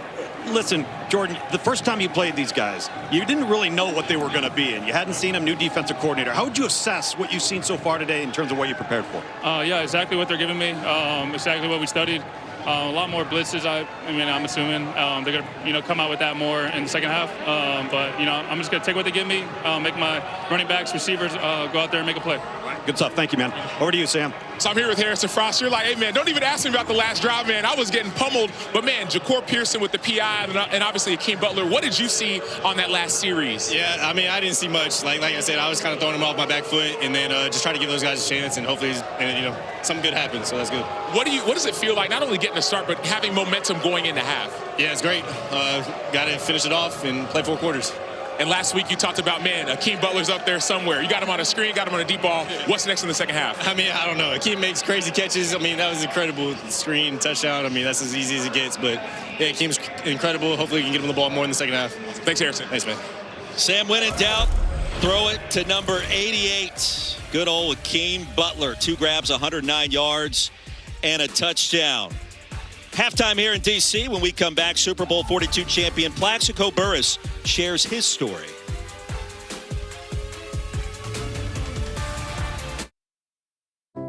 If I could. Back here in our nation's capital, look at the Washington Monument on a picture-perfect sunsplash Saturday afternoon in the district. And an exciting first 2 quarters in the books as we take a look at our game flow, brought to you by Progressive, and the touchdown scoring party got started early with Jordan Ta'amu. Yeah, he's been surgical all day, playing at a high level. And for St. Louis, it's been all Hakeem Butler. The offense has been absent, minus a couple big plays from number 88. And then again, Jordan Ta'amu just doing what a veteran does, working through reads, finding Ty Scott over the middle of the field to take the lead. First touchdown for Ty Scott this year. The Beer Snake off and running, growing by the second, and we check in right away with Tom Luginbill. Well, listen, to piggyback what off Jordan just said in relationship to D.C. and defensively, they've basically given up 2 plays to Hakeem Butler. But what they haven't done is they haven't tackled very well. They've got to keep the ball in front of them. In fact, that 75-yard touchdown run with Hakeem Butler, missed tackles by D.C. So keep the ball in front of you. And then offensively, somehow get in a run game situation where you have fewer 3rd and longs. Jordan Ta'amu's been fantastic on third and long, but you don't want to live in that world. That's the key to the second half for DC. Over to the other sideline for Sam in St. Louis. And St. Louis defensively, the mindset was simple from defensive coordinator Corey Chambliss. Do your job. They talked about missed tackles, missed sacks, mixed assignments. He said stop overthinking defensively. Offensively, the message was finding the soft spots in the zones. That's what A.J. Smith, offensive coordinator, emphasized. But what stood out to me the most is I was walking to the tunnel towards the locker room. Bryce Thompson on the defense and Harrison Frost on the offense. They were going to the tunnel. There was some trash talking taking place. And so this rivalry, you may not see the big hits just yet, but there's trash talking on the sideline, in the locker room, in the tunnel, and expect fireworks in the second half. Sam, great point by you. You feel like the extracurriculars are coming as we take a look at our progressive first half stats. Jordan, what stands out? Well, the third downs for DC. Jordan Ta'amu has been near perfect. They've converted both times they've been in the red zone. And really, this is a team that has been running the football the last couple weeks, and today it's the passing attack that wasn't there week 1 against the St. Louis team. It's interesting. Week 3, last weekend, we saw scoring was up in the UFL. Jordan Rogers, Roy Philpott. That's been the trend so far this week. 16-10 in the first game between these two, 17-12 at halftime. So it's been a different story the second go-around with more big plays, and we've already seen that from Akeem Butler. But we've mentioned the rivalry. Anything can happen in a rivalry. Emotions run high, and then St. Louis has always been a second-half team. Remember, DC jumped out 10-0 against them week 1, and then St. Louis ended up winning that 16-10 last week with Harrison Frost. 3 touchdowns, 21-point fourth-quarter comeback. So this is a team that usually is better in the second half, and they're going to need that today. Our sports betting analyst Tyler Fulgham joins us now. Tyler, second half coming up right now in DC. What do you like? Yeah, I like what we saw in the first half. We got the cover with DC minus 2.5 in the first half. I took them covering the 5.5 in the game as well. So they need to maintain this lead, actually grow it by at least a point. And we're on track for our pregame bet for the over. That extra 3 points there at the end on the untimed down. Those could be the difference between cashing a winning ticket on the over and us not getting to the 46 points we need. Thanks to Akeem Butler. I'm not sure what Harrison Frost saw there at the end of the half. Sam Acho talked to him. I'm not sure that he saw anything, but it ended up being the right call to throw it up to number 88. Defenders will get the football to start our third quarter. An exciting first half in the books. Racing back across the 25. Defenders will take over right there with Jordan Ta'amu. Former third-round pick of the Carolina Panthers, 3-year starter for the Ole Miss Rebels in the SEC. And we mentioned the word crispy in the first half. That's how I would define and characterize what we saw from Jordan Ta'amu compared to his first 3 games this year, Jordan. Yeah, no doubt. He looks like the Jordan Ta'amu that should have been, in my opinion, the MVP of the league last year. Ended up being the MVP of the championship game, taking home the hardware.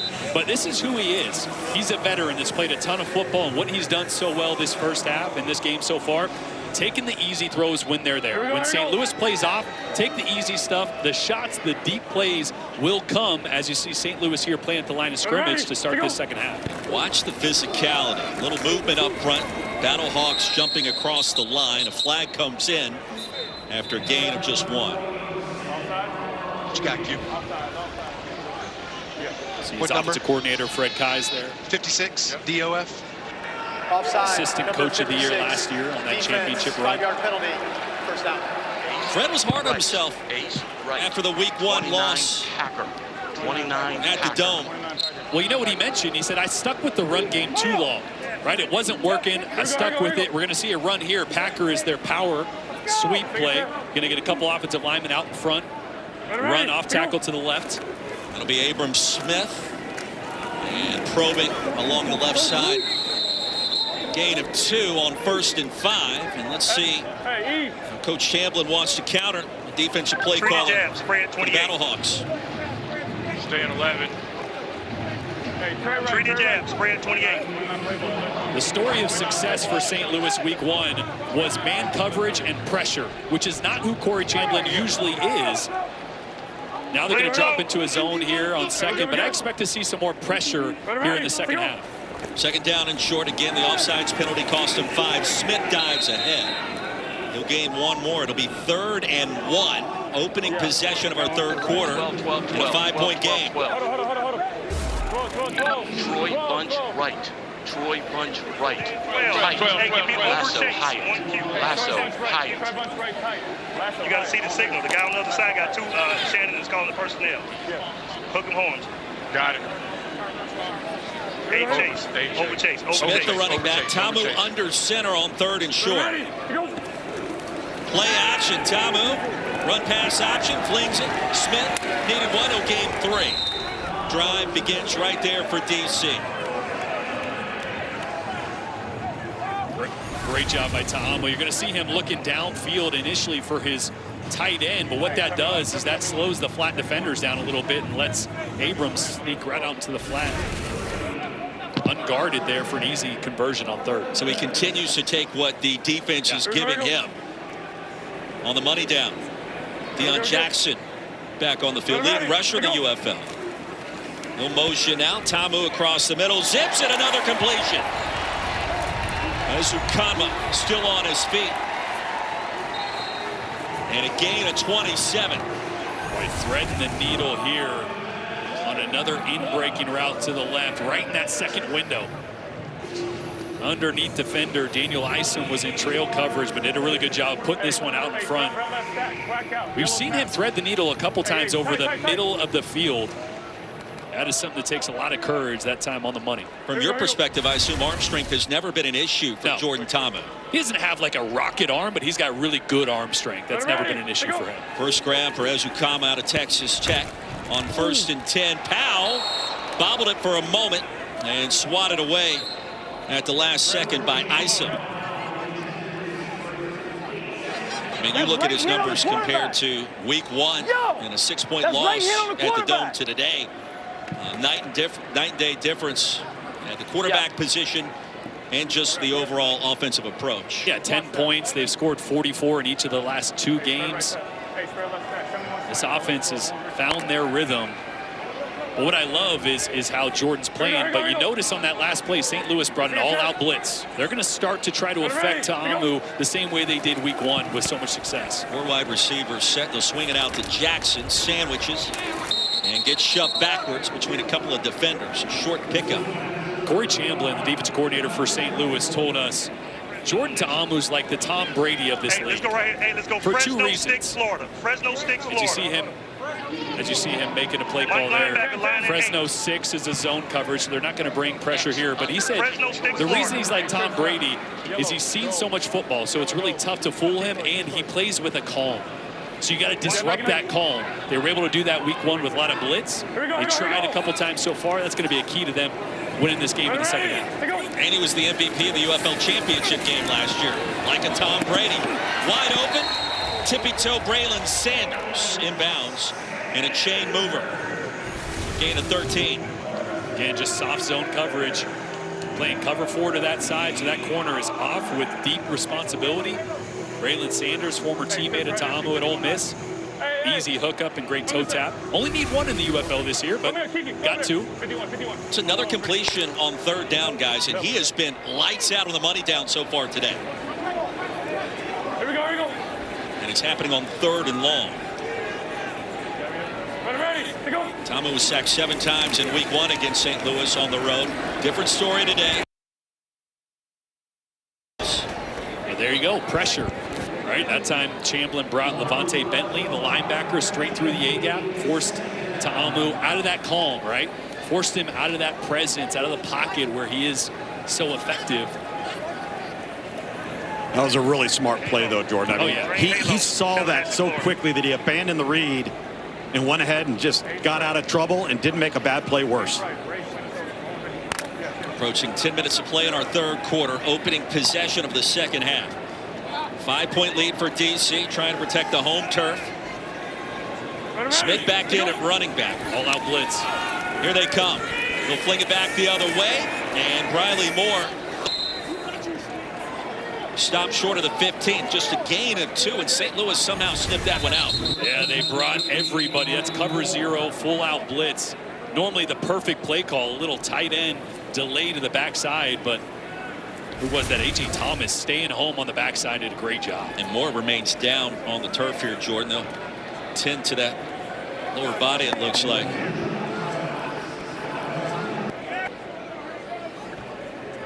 So an injury timeout as we step aside here at Audi Field. 5-point lead for DC. In Washington, D.C. Riley Moore helped off the field moments ago. And it's third down where Jordan Ta'amu has made his money and his mark so far today. 7 for 9 passing. All of those completions converting those third downs into firsts. And 5 of those coming on 3rd and 8 or longer. Can he do it again?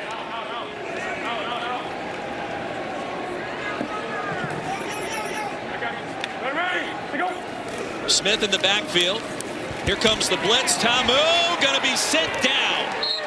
And retreating all the way back to the 27. Neville Clark got there and was shot out of a cannon. It's a loss of 8. Once again, cover 0. Watch the pressure coming from the left side. That second level is going to get to Ta'amu before he's able to get that one out of his hands. That's a great job by Corey Chamberlain, defense coordinator for St. Louis, of dialing up pressure. 3rd and long, you're usually not thinking, let's bring an all-out blitz. You're usually thinking, let's keep everything in front of you. Gets the job done. A 43-yard field goal coming from Matt McCrane out of Kansas State. And McCrane, plenty of leg. And the lead now at 8, 20-12.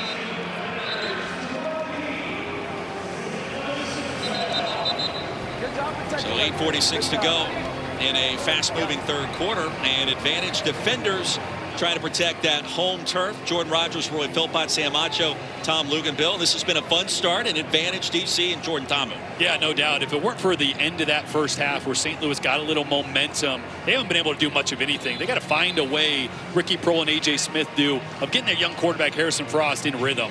He's got 4 completions, I think. A couple big plays, but no consistency on offense. They've struggled to run the football. Got to make some adjustments for St. Louis. Tom, anything you want to see different from Harrison Frost to start this second half? Well, number one, I think he's got to get the ball out of his hands quickly. They got to maybe get some wide receiver screen game going, get him some confidence, stay out of 3rd and long, and win first down. I was talking to Blake Williams, the DC for the defenders, and he said, listen, we've given up 2 plays the entire game. But one of those 2 plays, as I had mentioned coming out of halftime, we just got to tackle better. He goes, I'm tired of seeing arm tackles. We got to start driving through people or chop them down and wrap them. So we'll see if they can come up with some answers defensively if you're DC. And Sam, we know Akeem Butler wants the football here. You got to think he's going to get a touch or 2. Yeah, he has to, but whether it's him or Ja'Cour Pearson, one of the inside receivers, even Blake Jackson had a lot of conversations on the inside. It has to spread. The ball has to be spread around. Akeem Butler is the main target, but if all the focus is on Butler, get the other guys the ball quickly. His 2 receptions have accounted for 109 of St. Louis's 153 total yards. And remember, Harrison Frost, first at Mercer, then at D2 West Georgia. I asked him the question this week. I don't even know where West Georgia is, and I live in a neighboring state in South Carolina. Carrollton. Carrollton is right, Lucas. How about a little stop, start, and start it back up again. Right up the gut, Latulis. And 2 flags are down back near the line of scrimmage. Holding call, going to negate this one. Could have been a gain of 22. Boy, and that's what they needed.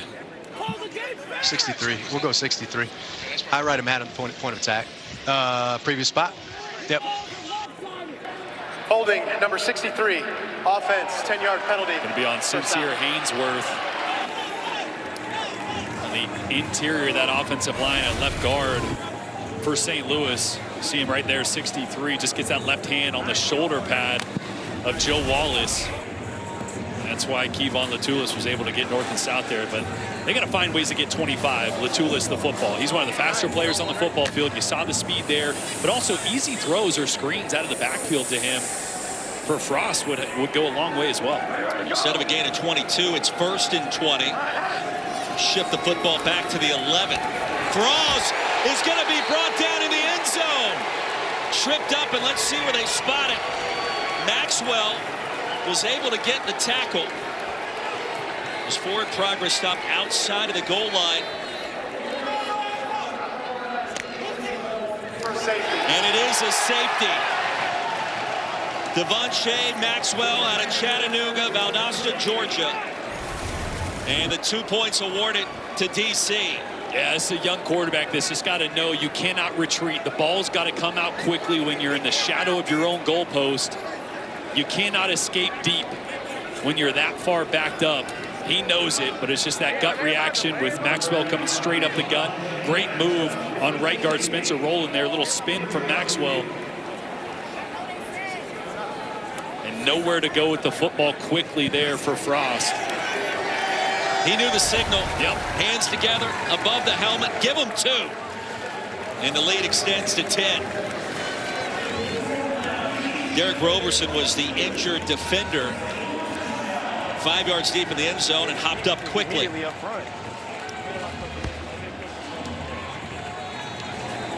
know, we had some rule changes this week, Jordan, as pertains to the overtime, and you can't have a game end on those consecutive defensive penalties or 2 penalties in the extra session. I've always maintained a safety should count for more than 2 points. Really? It is a big deal to get tackled in your own end zone. Yeah. Luke's, how about give him 4? Why not? Well, we got to, man. Talk through that play in terms of the one-on-one matchup and how you were able to create chaos. Man, it's just we always try to win as many one-on-ones as we can. So I've been setting it up all game. I've been rushing them, trying to get them to sit down. We went across to the outside spin, got vertical, and got to the quarterback. So the initial move was what, and then the counter was what? The initial move was a cross, so I wanted to kind of square him up, make him think I'm going inside. As soon as I get him the lean, spin back outside. All right, thanks, man. Good job. You're welcome. Thank you. Tom, thank you. And you heard what he said. He said, I've been setting him up all game. As a pass rusher, it's not just about one move. It's about the setup. You spend an entire half, maybe even 3 quarters, setting up one move to go to the next. So he set up the inside, and he made him feel inside, then he spun back outside. That's the art of the pass rush, the art of getting to the quarterback. It's a system stacked on top, one after the other, getting the mind of an offensive lineman. Sam Acho painting the canvas for defense. Ty Scott on the ensuing kickoff. Remember, you get the football back on the safety after you get the 2 points. And Scott survives a couple of peanut punches. Tyler Neville. And that's a perfect segue into WrestleMania getting underway tonight in Vegas. Highlighted by WWE's biggest stars in 8 championship matches. Coverage begins ESPN2 at 6 Eastern. You can see it all on the ESPN app when you sign up. For the unlimited plan, I get the sense we know a couple of personalities that are out there right now getting set for what promises to be, Jordan, a very big evening in the desert. No, it's going to be massive. How many espressos do you think Joe Tessitore is deep right now? 17. It's got to be at least. Given the number I've seen here in the broadcast booth, I assume that Joe Tess enjoys 1 or 2 on occasion. Defenders get it back. Deion Jackson to the line of scrimmage. Neil Farrell. No gain on the play. I can't do the espresso. For me, it's too much caffeine and too little of a shot. It's just, it's a lot. I can't function without it. Just switch to beer, Roy. Can I do that on network television? Speaking of the beer snake, that's getting up there, boys. It is. We're close to halfway, and you can tell it's not even straight. It's got a wiggle to it, so it's really not showing what it's capable of. It's been a nice third quarter effort. A couple of beers, maybe a mixed drink or 2 involved in the beer snake. Second down, halfway home in our third quarter. Into the flats, Deion Jackson shows you the hands. Isom shoves him out. Gain of 5. If Ta'amu continues to be diligent, Corey Chandler's going to have to continue to take risks and bring blitzes to try to disrupt the timing, force a turnover. Left, yeah, ram. Z-shake, ram, Z-shake. The way the offense is playing right now for St. Louis, they need the defense to make a play. And this is a Z-shake. You heard that. A double move to Cornell Powell here at the bottom of your screen. Last time it was a slant and go. Let's see if they target him again. Third down and 5. Tamu the other way. Now comes back. There he is. All reliable number 14. And Powell tossed out of bounds.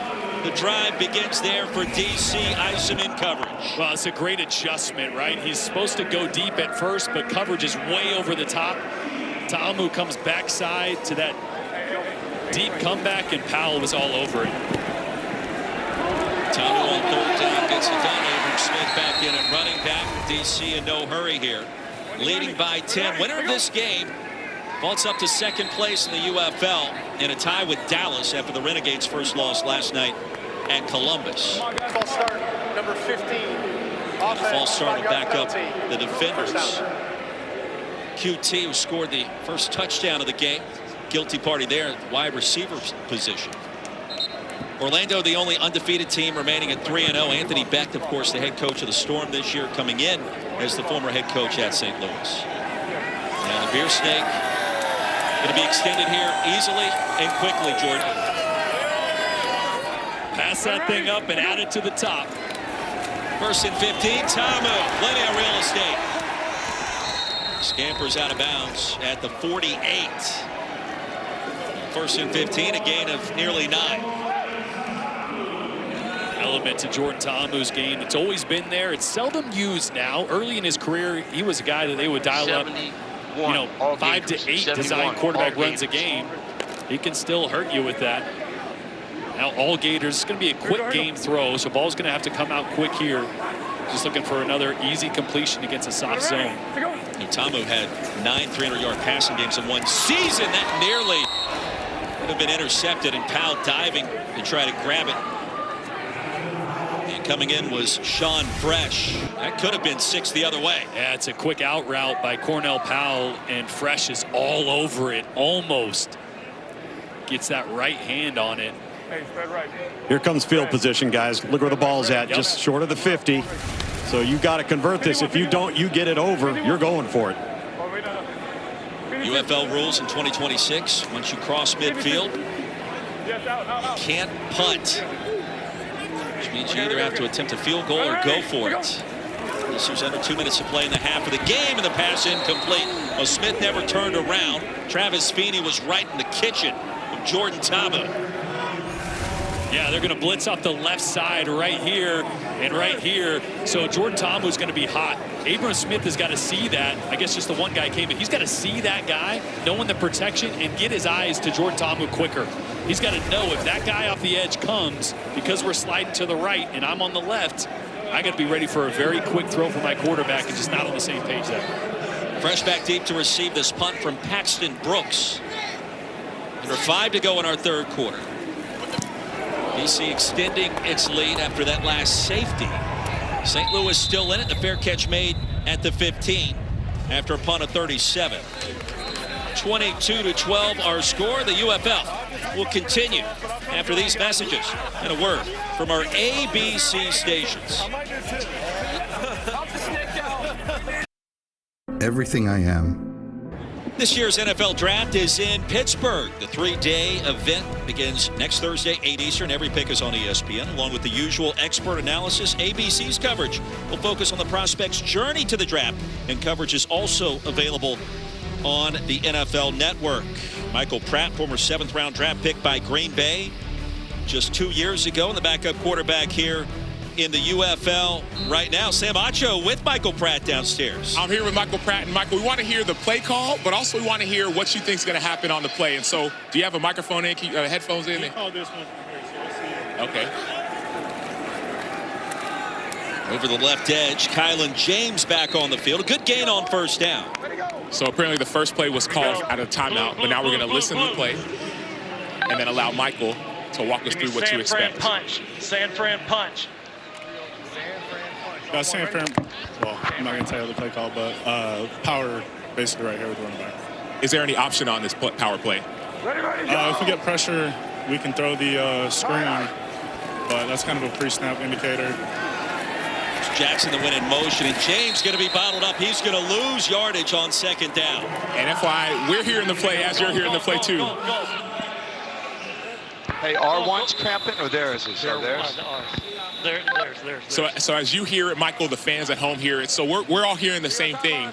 So once we get it, I know there's some stoppage of time, but once we get it, man, walk us through it, and also what you think, man. Obviously, your journey, your story, getting back in the game. What has that been like so far? It's been awesome. You know, I originally wasn't going to come out here, and then got out here right before our first game started. But just getting back into the mix of football and being around a group of guys like this has been really awesome. Just, you know, competitive nature and getting back into it. So I've had a lot of fun. We talked about your leadership, even at Tulane, even going back to high school. What does it mean to be a leader on a team that's trying to find a way to win against a rival?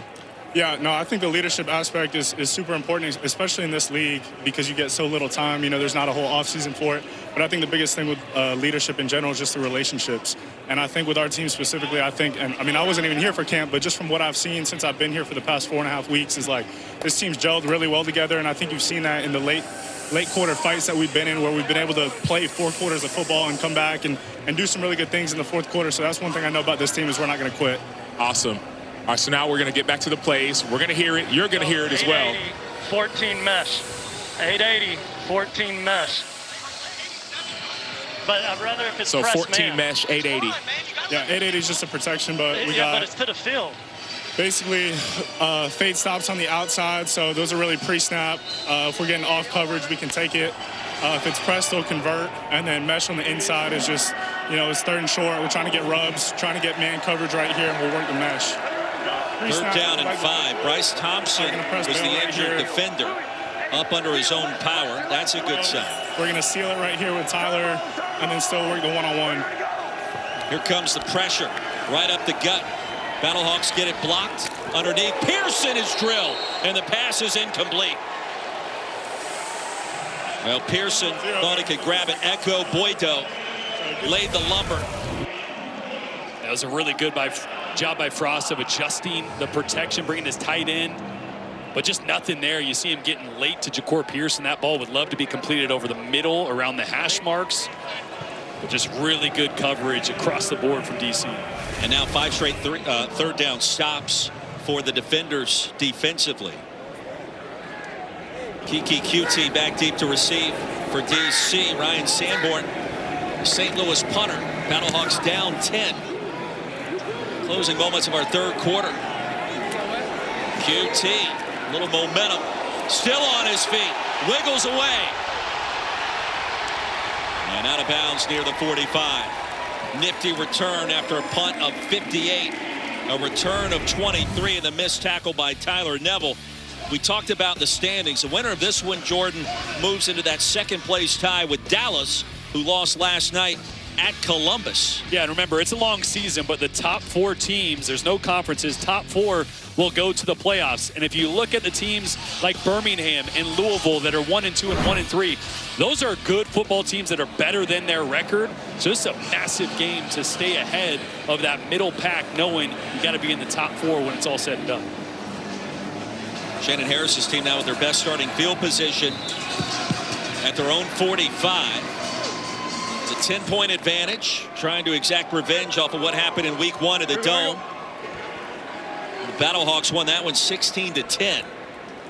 Ready to go. And a different Jordan Ta'amu so far through the air. Pressure, A-gap, dumps it off Jackson. And the safety valve was there at the right time. And Leonard Payne applying the pressure to Jordan Ta'amu. Watch how quickly he responds to this pressure right up the gut. A little reverse out spin and then finds his outlet, the running back. See, the thing is, this game is so different than week 1 because every time St. Louis got to Jordan, they got him down. They got him on the ground. Every time they've had a free rush at Ta'amu today, he's escaped and made a play. And for a quarterback that is yet to find his stride, perhaps that is occurring right here and now in week 4.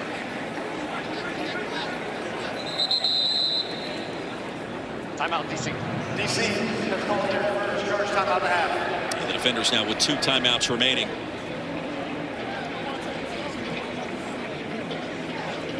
Now week 5 in the UFL. Going to kick off Friday on Fox.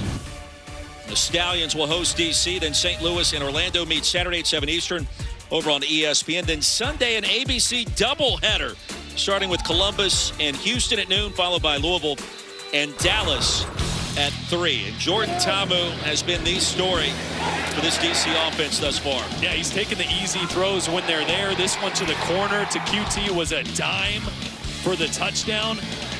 And then tight window throws over the middle of the field. That one to Powell. And when free rushers have come through the offensive line, Ta'amu has used his legs as a weapon. I don't think has he gotten sacked today?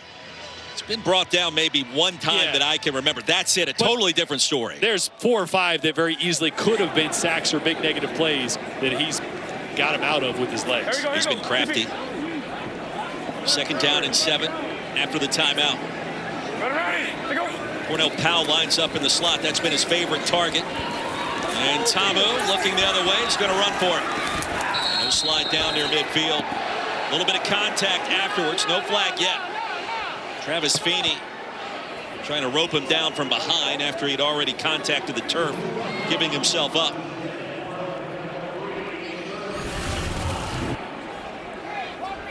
Yeah, Tamu does a really good job here. Watch him peek over his left shoulder. Oftentimes that sack, you see that he's making sure no one's coming from behind him. Ball security. He doesn't want someone to strip the football out of his arms from behind him that he doesn't see, and he does a good job of getting down with a slide. What is it like as a quarterback, hearing footsteps behind you like that are 300-pound footsteps? Yeah, it's loud, thump, thump, thump, but your adrenaline's rolling. And this is interesting, right? The ball is not spotted at or behind the 50. So if they don't gain any yards here, they could punt it. Otherwise, if they cross the 50, they'd have to go for it on fourth. And late in the game, that field position becomes really important. And Tom, maybe Tamu slid down just shy of midfield intentionally there. Well, he may have. And again, you know, the placement of the ball here is a big deal, because let's just say you don't get this, you cross the 50, now you're forced to go. If you don't get it, you're given St. Louis great field position, but sometimes not getting it and not getting over the 50 is a blessing in disguise, because you regain field position with the punt. Red double chip. No. Oh, need y'all out. Hey, I gotta be yak. Now the UFL rules, once you cross midfield, red double chip, you cannot punt the football. There's also the opportunity perhaps for a 60-yard field goal try with Matt McCrane if you're able to get a couple of more yards without picking up the first, or you could obviously go for it on fourth and short as well. So a lot in play on third down. They're going to throw it here. They're going to try and run a double move on the outside, I think, to CP, Cornell Powell, number 14. They love CP out of Clemson. Physical target, pump fake. There he is. And there come the flags. Powell was decked. Entering the red zone, Miles Sims was there in coverage, and an easy call for this veteran officiating crew. And one of the rare times that was a really smart move by Miles Sims to grab Cornell Powell on that one. He was beat. That would have been a touchdown. Interference number 6. Defense, spot foul, automatic first down. It's just a stutter comeback. He's going to push up about 12 yards, 12 to 14, stutter his feet. He would have ran right by Sims if Sims hadn't grabbed him and contacted him, and that would have been a surefire touchdown. So actually a heads-up play to draw the penalty there and not give up a touchdown. It's ACC on ACC crime. Georgia Tech over Clemson there. It's a 29-yard gain with the pass interference. And the third first down by penalty for DC today. Clean pocket, across the middle. Mason Fairchild, 5th catch of the season. Jordan Mosley stopped the forward progress after a gain of 5. Isn't this interesting, just the type of game that DC is playing right now? Just 68 rushing yards. Remember, they came in averaging well over 150. They have been a running team, but the quick passing game has been so effective against the zone coverage. They haven't needed it. They've put this game in Jordan Tamu's hands, and he's playing as clean. 33 pass to 20 runs for a team that normally totes the rock quite a bit. Could be the final play of the third quarter. It'll be third down and short to start the fourth. Well, DC, the home team, a 10-point lead and on the move in the red zone with now 15 minutes to go. Goodwin in our nation's capital, week 4 of the UFL underway as we step aside, and the defenders with a 10-point advantage.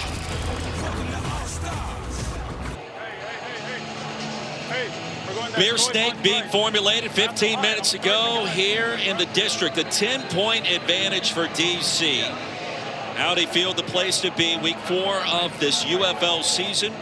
And the DC defense figuring things out today, and the offense doing just enough with Jordan Tamu emerging, Tom Luganville. He sure is. You got third and short here, right? And you're on the left hash. Initially, they were going to jump under center here and sprint right with a running back in the flat and the tight end on the corner route. Let's see if they adjust that. It may still be the call just out of the base shotgun in the bunch set. Oh, here he goes under center. Smith lines up behind him to start the fourth. Little play action, penalty marker comes in right as the ball was snapped. Floated end zone. And the pass incomplete, no flags there. And spotting Ben Bresnahan. And this one likely going against the Battlehawks. Lined up. Number 7. We're going 5 yards, first down. Offside, number 7. Defense, 5-yard penalty. Results in a first down. Delmo Ipenu, the guilty party. That's the 4th time today DC's gotten a first on an infraction. Yeah, you can see him right there. He's just trying to get something going. Remember, the sack leader from last year, Defensive Player of the Year, has not had a sack since week 1 against DC. He's trying to get closer, trying to get a jump on the ball or on the snap to try to affect this game. They need him or Travis Feeney to make the play on Jordan Ta'amu, force him into a bad decision. It's getting late here as the 4th quarter starts. Try to create some chaos. So the first down, Deion Jackson, lead blocker ahead of him, and trucks his way to the 6. Neil Farrell stopped him after a gain of 3. Well, Jackson out of Duke, the 27-year-old Atlanta native, leads the UFL in rushing. Steady dose of him, you have to think, to start this 4th quarter. And Jordan, you hit the nail on the head. Battlehawks need some kind of defensive turnover, scoop and score. Try to steer momentum back in their favor. Where could it come from?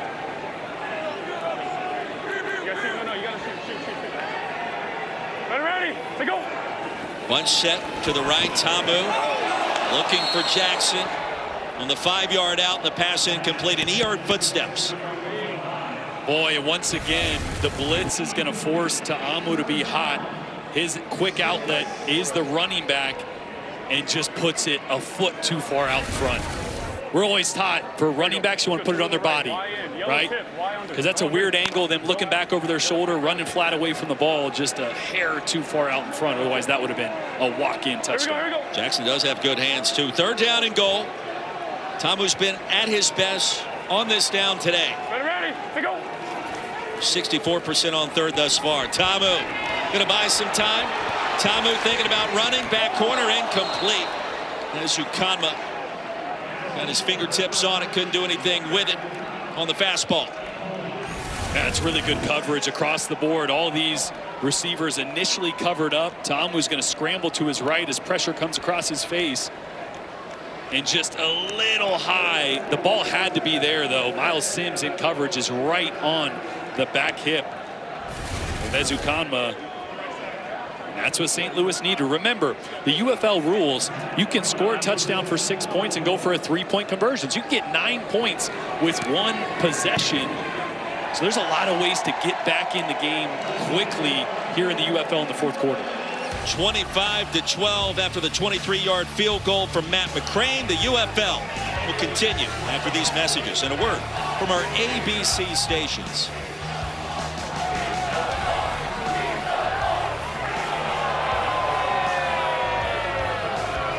It's been a frustrating day for St. Louis, and Harrison Frost, you see here, had a wide receiver open to the left, doesn't pull the trigger on it, scrambles on a big 3rd down. What do you think I should have done there? Nah, Blake? You read left side. I didn't get a good look, but you got. I tried to back shoulder him. I could have hit you, Blake. My bad, man. My bad, AJ. And Blake Jackson there was that route on the left side of that big 3rd down that was open that he's got to be able to find and get that football out of his hands. Remember, Harrison Frost is making his first career start here in the UFL, a system that he's very familiar with, did it in the CFL, so that's not new, but this is a passing attack that has not been consistent with or without Frost in the lineup. Some miscommunication, route depth issues with receivers and quarterbacks. They got to find a way to figure it out here in the 4th quarter. The good news is, last week, 21-point 4th quarter comeback, 3 touchdowns from Harrison Frost, and Butler was massive. And that could be the answer. Spinning it forward, Hakeem Butler, 2 big pass receptions today, including that 75-yard touchdown, 34-yarder at the end of the first half. Get it to Hakeem and good things are going to happen. He's only completing 27% of his passes up to this point in terms of Harrison Frost, but 88 can make him look a lot better than he's been so far. Yeah, those 2 plays have been their entire offense. So I'm finding a way in the first couple plays here to throw it to 88 again. He's only been targeted twice. Howard over the right edge. Get a yard, and that's about it. And that was a matchup that we highlighted to start the game. Hakeem Butler's one-on-one with Garyon Conley, a former first-round draft pick. Came out of retirement actually in February, had a pick 6 last week for 70 yards. So that is a matchup that maybe favors Hakeem Butler less than the normal matchup he's used to, but still, I'm throwing it to 88. Standout at Ohio State, second team all Big Ten there in Columbus. Blake Jackson underneath, still on his feet, and rumbles into DC territory. They're going to rule him down right at midfield, a gain of 13. There's Blake Jackson. Remember, we heard A.J. Smith talking to his quarterback about Blake Jackson specifically. This time finds him. Hopefully that gets him in a little bit of a rhythm that he's been out of for most of the game. And this game far from over, gentlemen. One touchdown here, and things starting to tighten up in a hurry. Cross, being chased, now retreating. What's he doing? He doesn't know. Zings it incomplete. And a late flag comes in. Little extracurricular. There's a secondary flag as well, deep in the secondary. We mentioned these two rivals getting after each other for the second time in 4 weeks. You can start to sense that right here. So a lot to unpack after the contact out of bounds on Harrison Frost. It wasn't so much to do with out of bounds, guys. I was standing about 5 yards from it. And an unnecessary roughness, 15 yards from the previous spot. Yeah, what number? 2 and number 7. There are 2 fouls on the play, both on the defense. Holding, number 2. Defense, that penalty is declined. Personal foul, unnecessary roughness, number 7. Defense, that 15-yard penalty will be enforced. 15 yards, first down. That's Joe Wallace here late after the ball is released. That's 3 steps. Usually they give you a step and a half, maybe 2.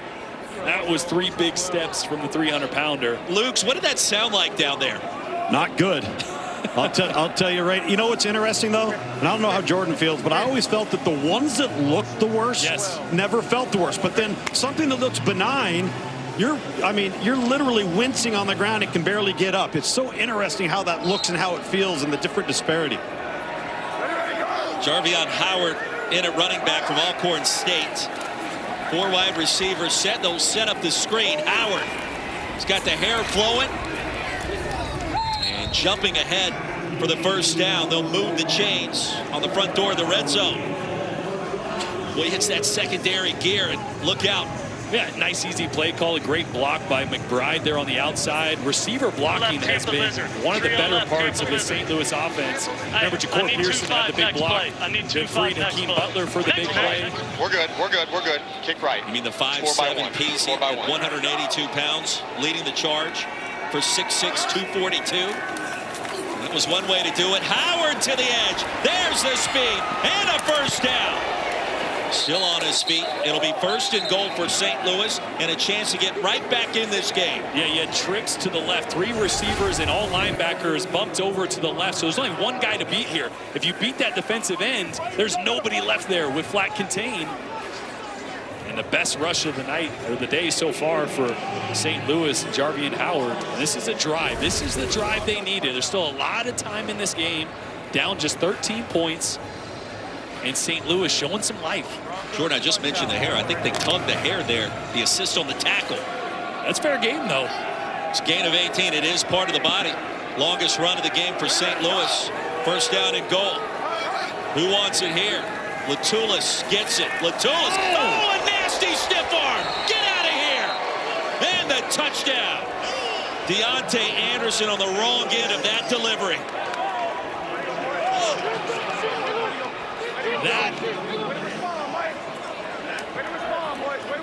I don't even know how to respond to that. That was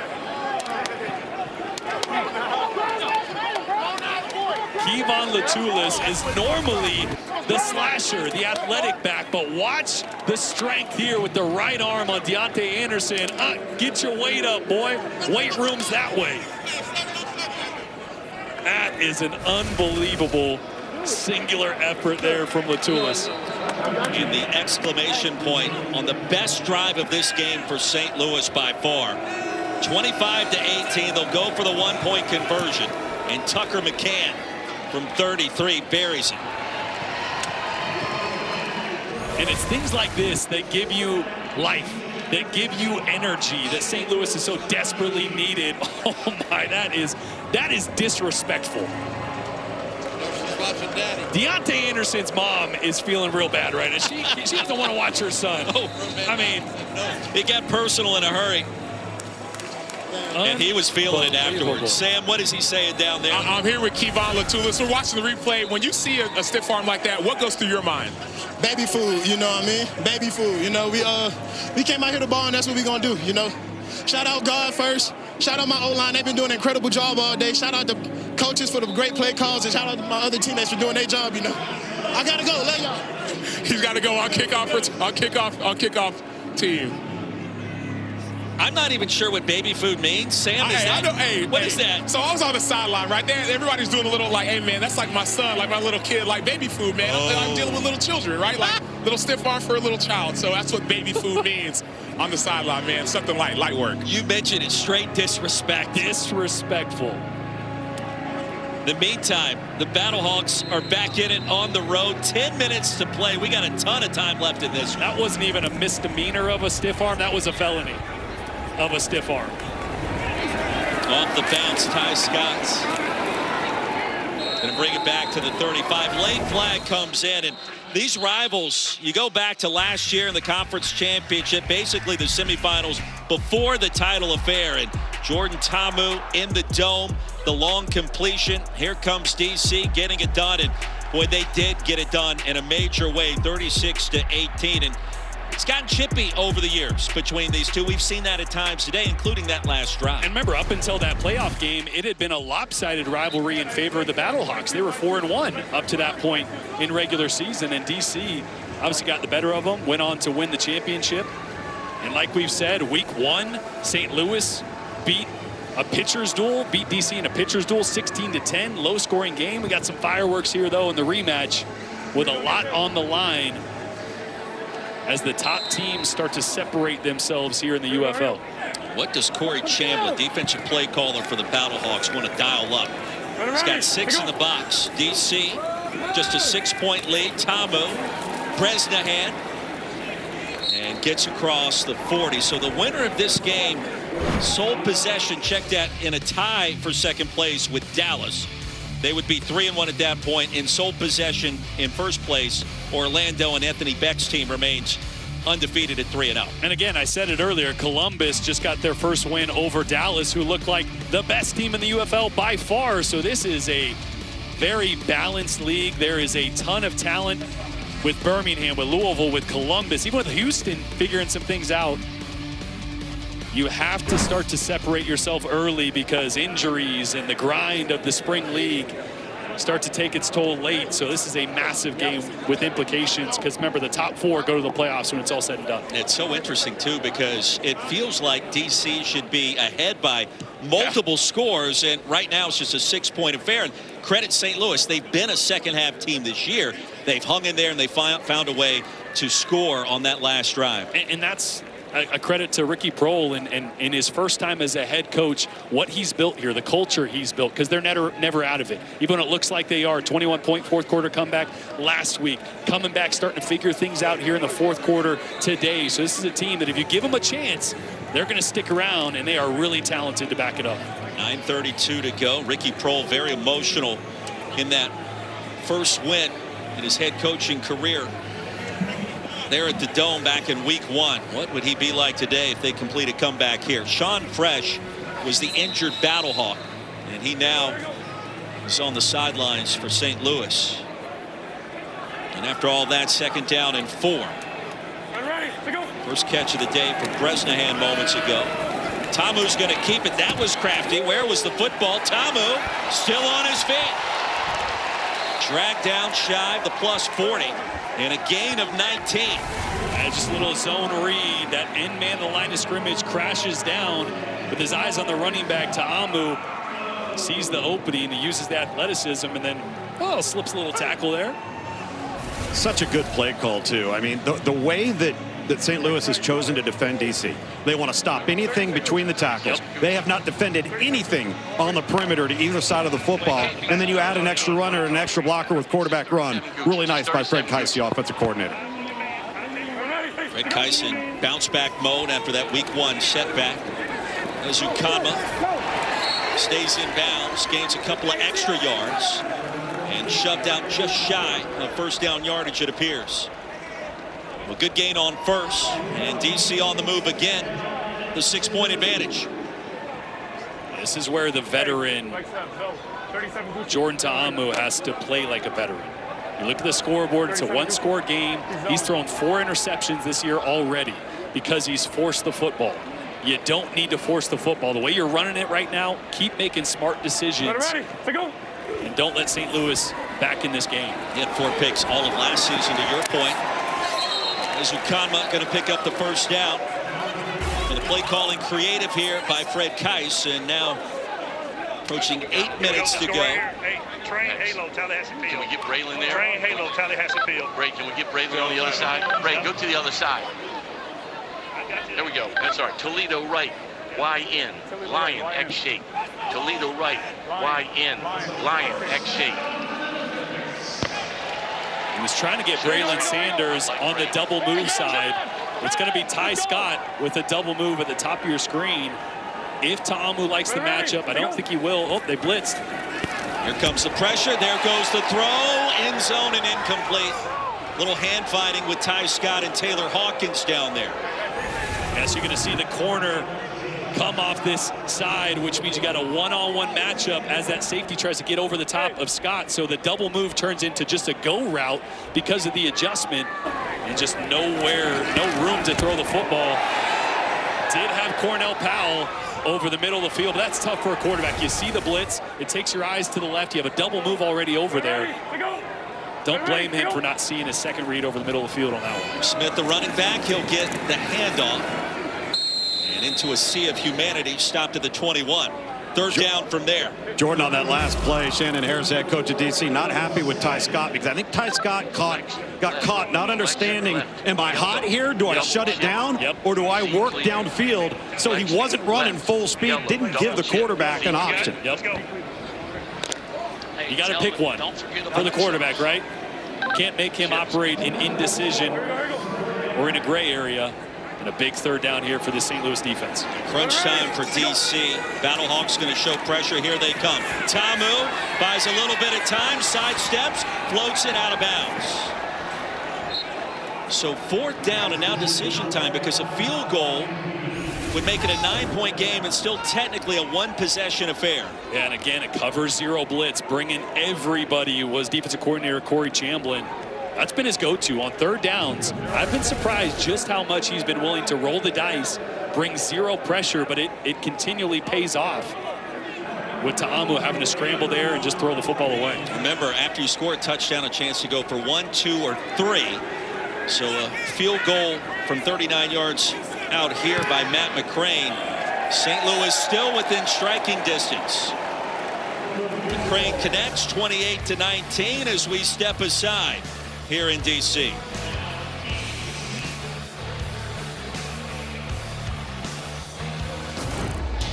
Harrison Frost starting to warm up, and it took some time to get there. He's taken a pounding, but they were able to come up with a touchdown drive their last time out. Yeah, all kids out there watching this, you want to play pro football, you got to be able to take a hit, but I love the way that A.J. Smith coordinated that last drive. The run game, the screen, quick throws from Frost. It was a great job of getting his quarterback back into rhythm, who finally completed back-to-back balls for the first time in this game.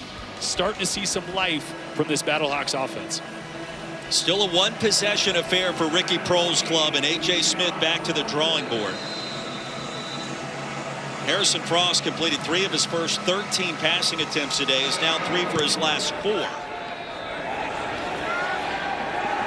Latulis on the run. Battlehawks still with a chance and wrestled down at the 26. Literally, it's crunch time for Harrison Frost. Have a listen. Yeah, you got to be brave to play football.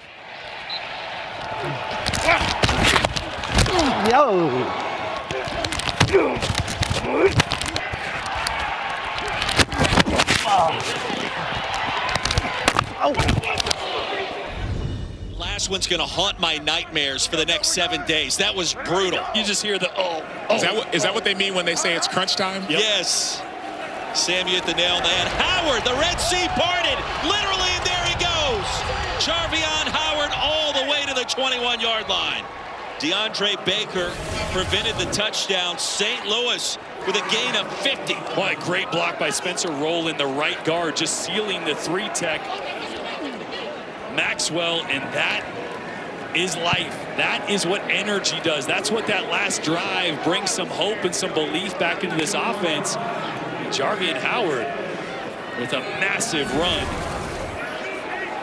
7 touches, 85 yards. Former Alcorn State standout. Here come the flags. 12 players in formation, defense, 5-yard penalty, still first down.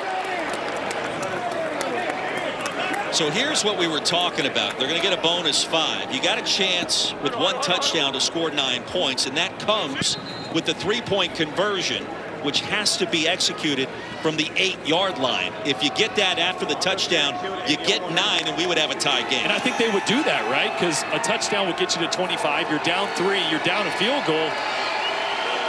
I think I would try to tie the game up if you punch it in here. 1st and 5. Does Frost want to take a shot? Instead, he'll hand it off. Howard, jump cut, a sidestep. He'll shove the pile, and they'll whistle it dead at the 15. I thought he still had the legs turning there.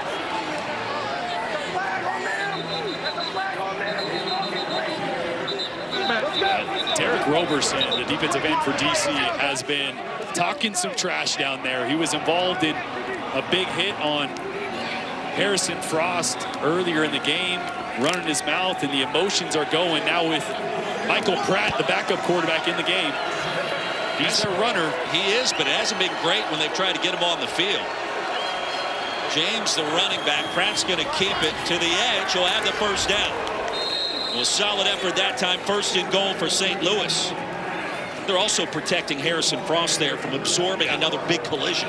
He's taken a lot of hits, Frost has, so get your other quarterback in there for a design quarterback keeper with a tight end blocking Neville there. Let him take a hit for a change. But I'm thinking here, you're inside the 10-yard line. One of these next 3 plays, you got to throw the football to Hakeem Butler. 6'5", he's got the height matchup. You're down here. Take one-on-one if you have it. Little misdirection right up the gut. And Kylan James to the 5. It's not rocket science, it's football. Okay, there we go. Strong right. Denver, strong right, Denver, punch out, X crap. You can't hear it. Strong right, Denver, punch out, X crap. Strong right, Denver, punch out, X crap. Denver, punch out, all one ready. This is another run play.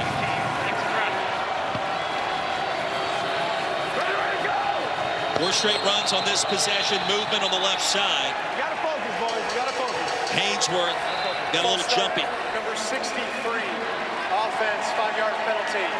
2nd down. Focus, baby. You heard the X crack on that play. That's for Hakeem Butler. They're trying to get him on a linebacker, blocking in the run game, but just not on the same page. You see the flinch from the left guard there. 2nd down and goal. They'll move it back to the 10.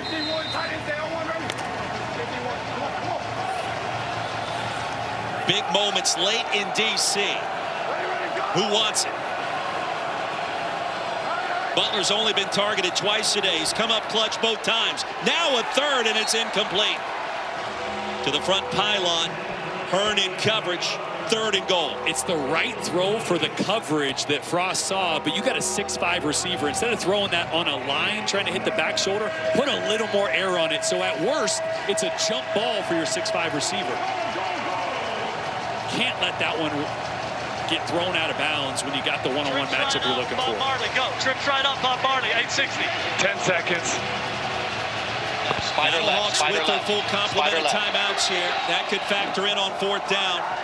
Empty backfield, pump fake, Frost, lassoed. The ball comes out Was the arm moving forward? They will say it's incomplete, and the pressure by Bryce Thompson. Banged up 2 series ago, back on the field and healthy, obviously here.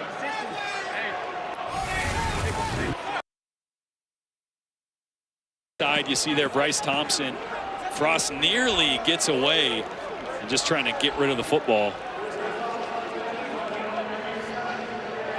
And the quarterback threw an incomplete forward pass. It's 4th down. 4th and goal from the 10. And now you got a decision, right? Do you kick the field goal to get points, right? Decision time for the Battlehawks at the 2-minute warning. The lead is 9. The UFL will continue.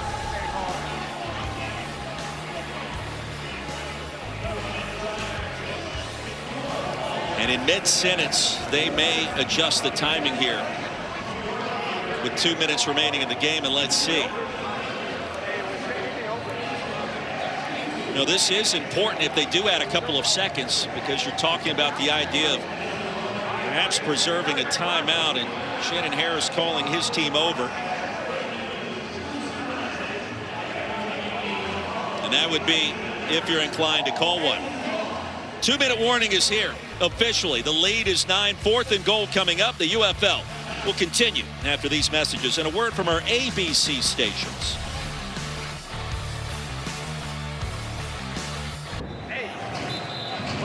All right, so here's the story. We got 4th and goal coming up. We just had the 2-minute warning. St. Louis down 9, electing to kick the field goal with its full complement of timeouts remaining.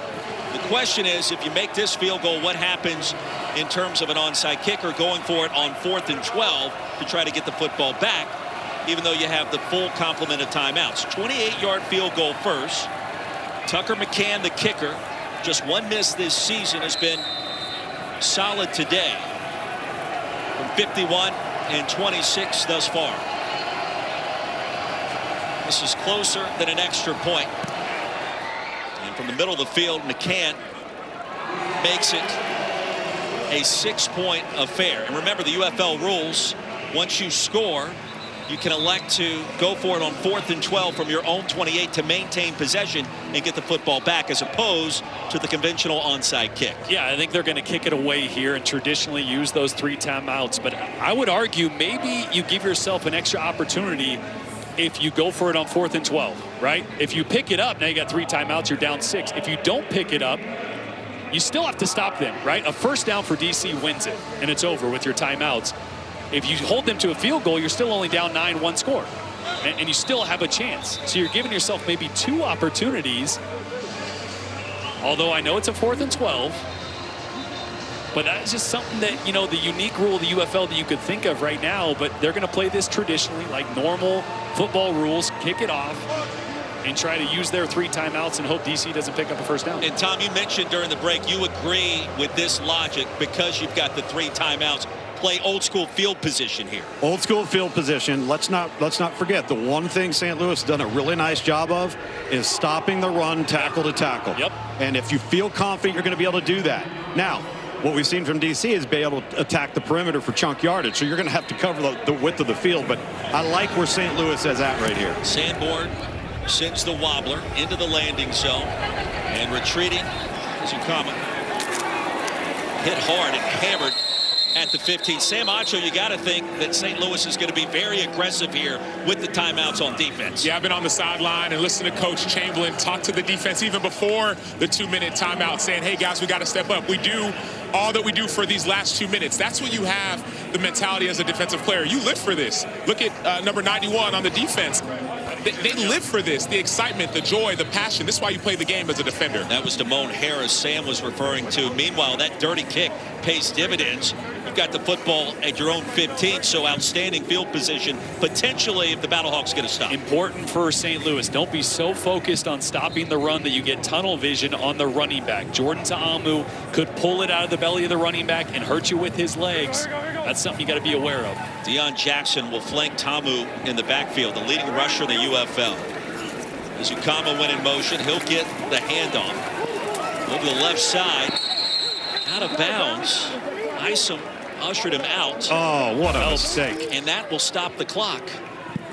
That's the danger of running sideline to sideline in a situation like this. That's a positive of doing the conventional way of kicking it down the field and letting the offense make a mistake. 36 Gucci. 36 Gucci. You just got to be smart enough to get down on the ground. And if you're DC, you run it here, right? Oh, yeah.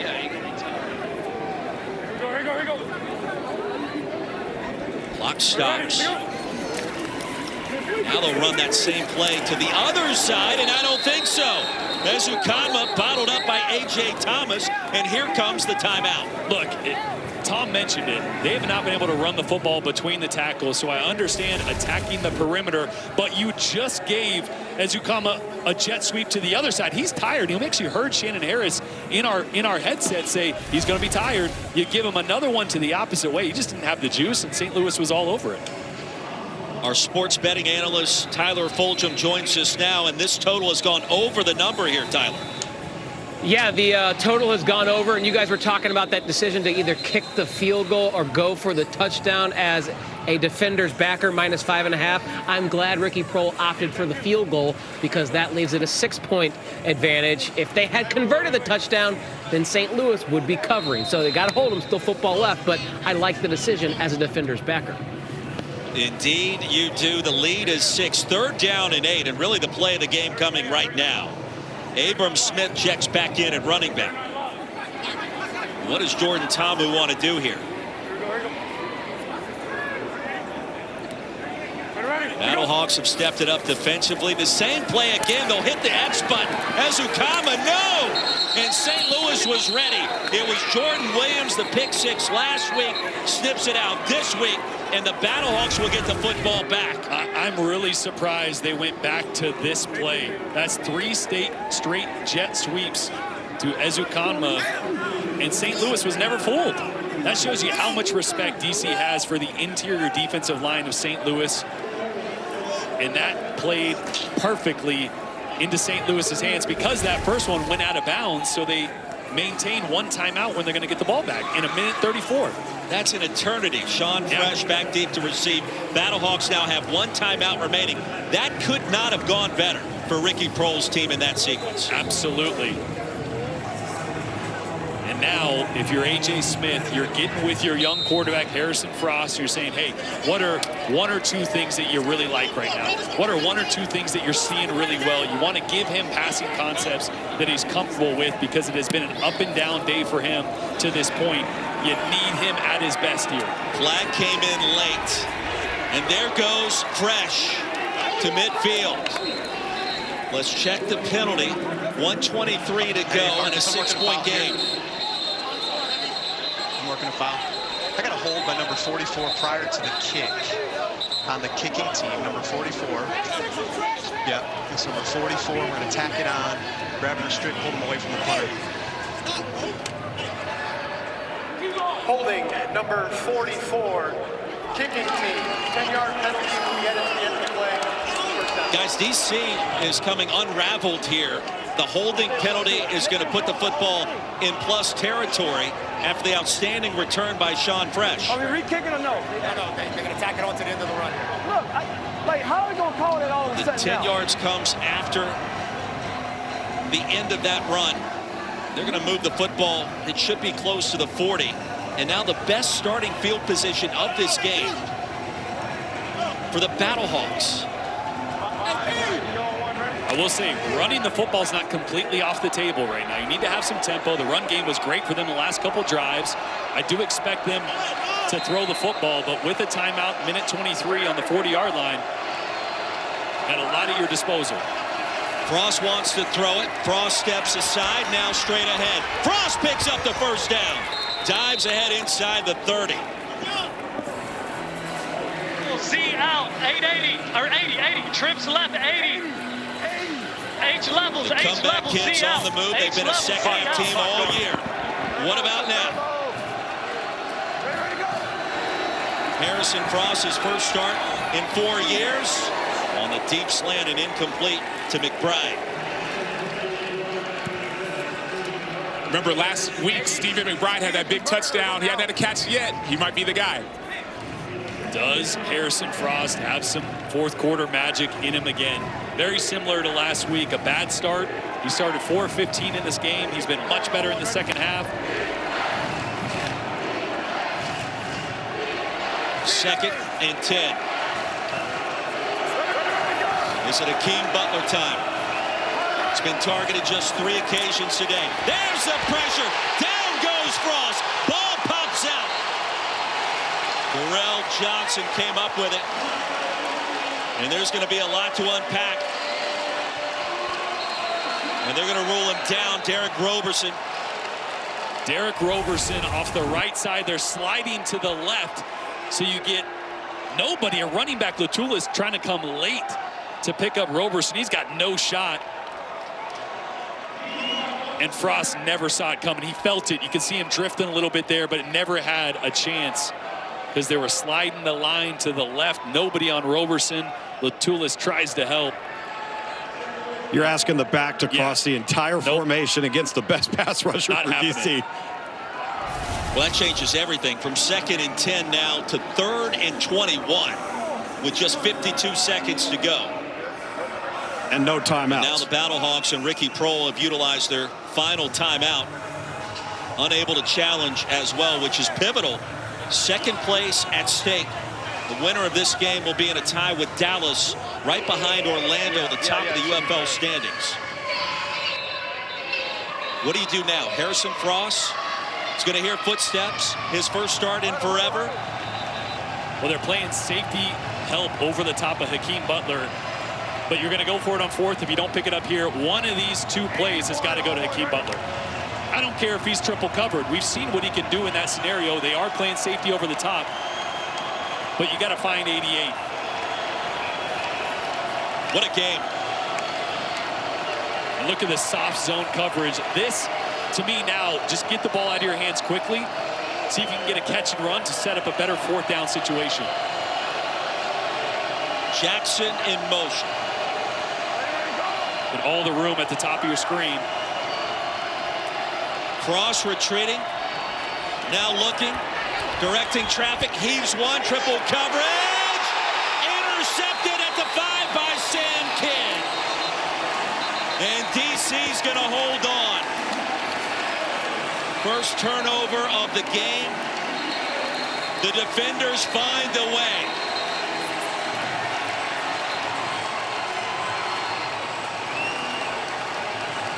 Boy, no short options there for Frost. This is effectively a Hail Mary. Everybody running deep. And he's going to have Blake Jackson. He's going to get behind coverage. This is just such a long throw. He needed to throw this 60 yards plus. Didn't quite have it in him to get it over the top of Kidd there and into the end zone for Jackson. And with the defender running down on him, probably didn't see Hakeem Butler on the other side of the field for a jump ball opportunity. Sam Kidd has had an injury-riddled career. One of the top safeties in the UFL when he's healthy.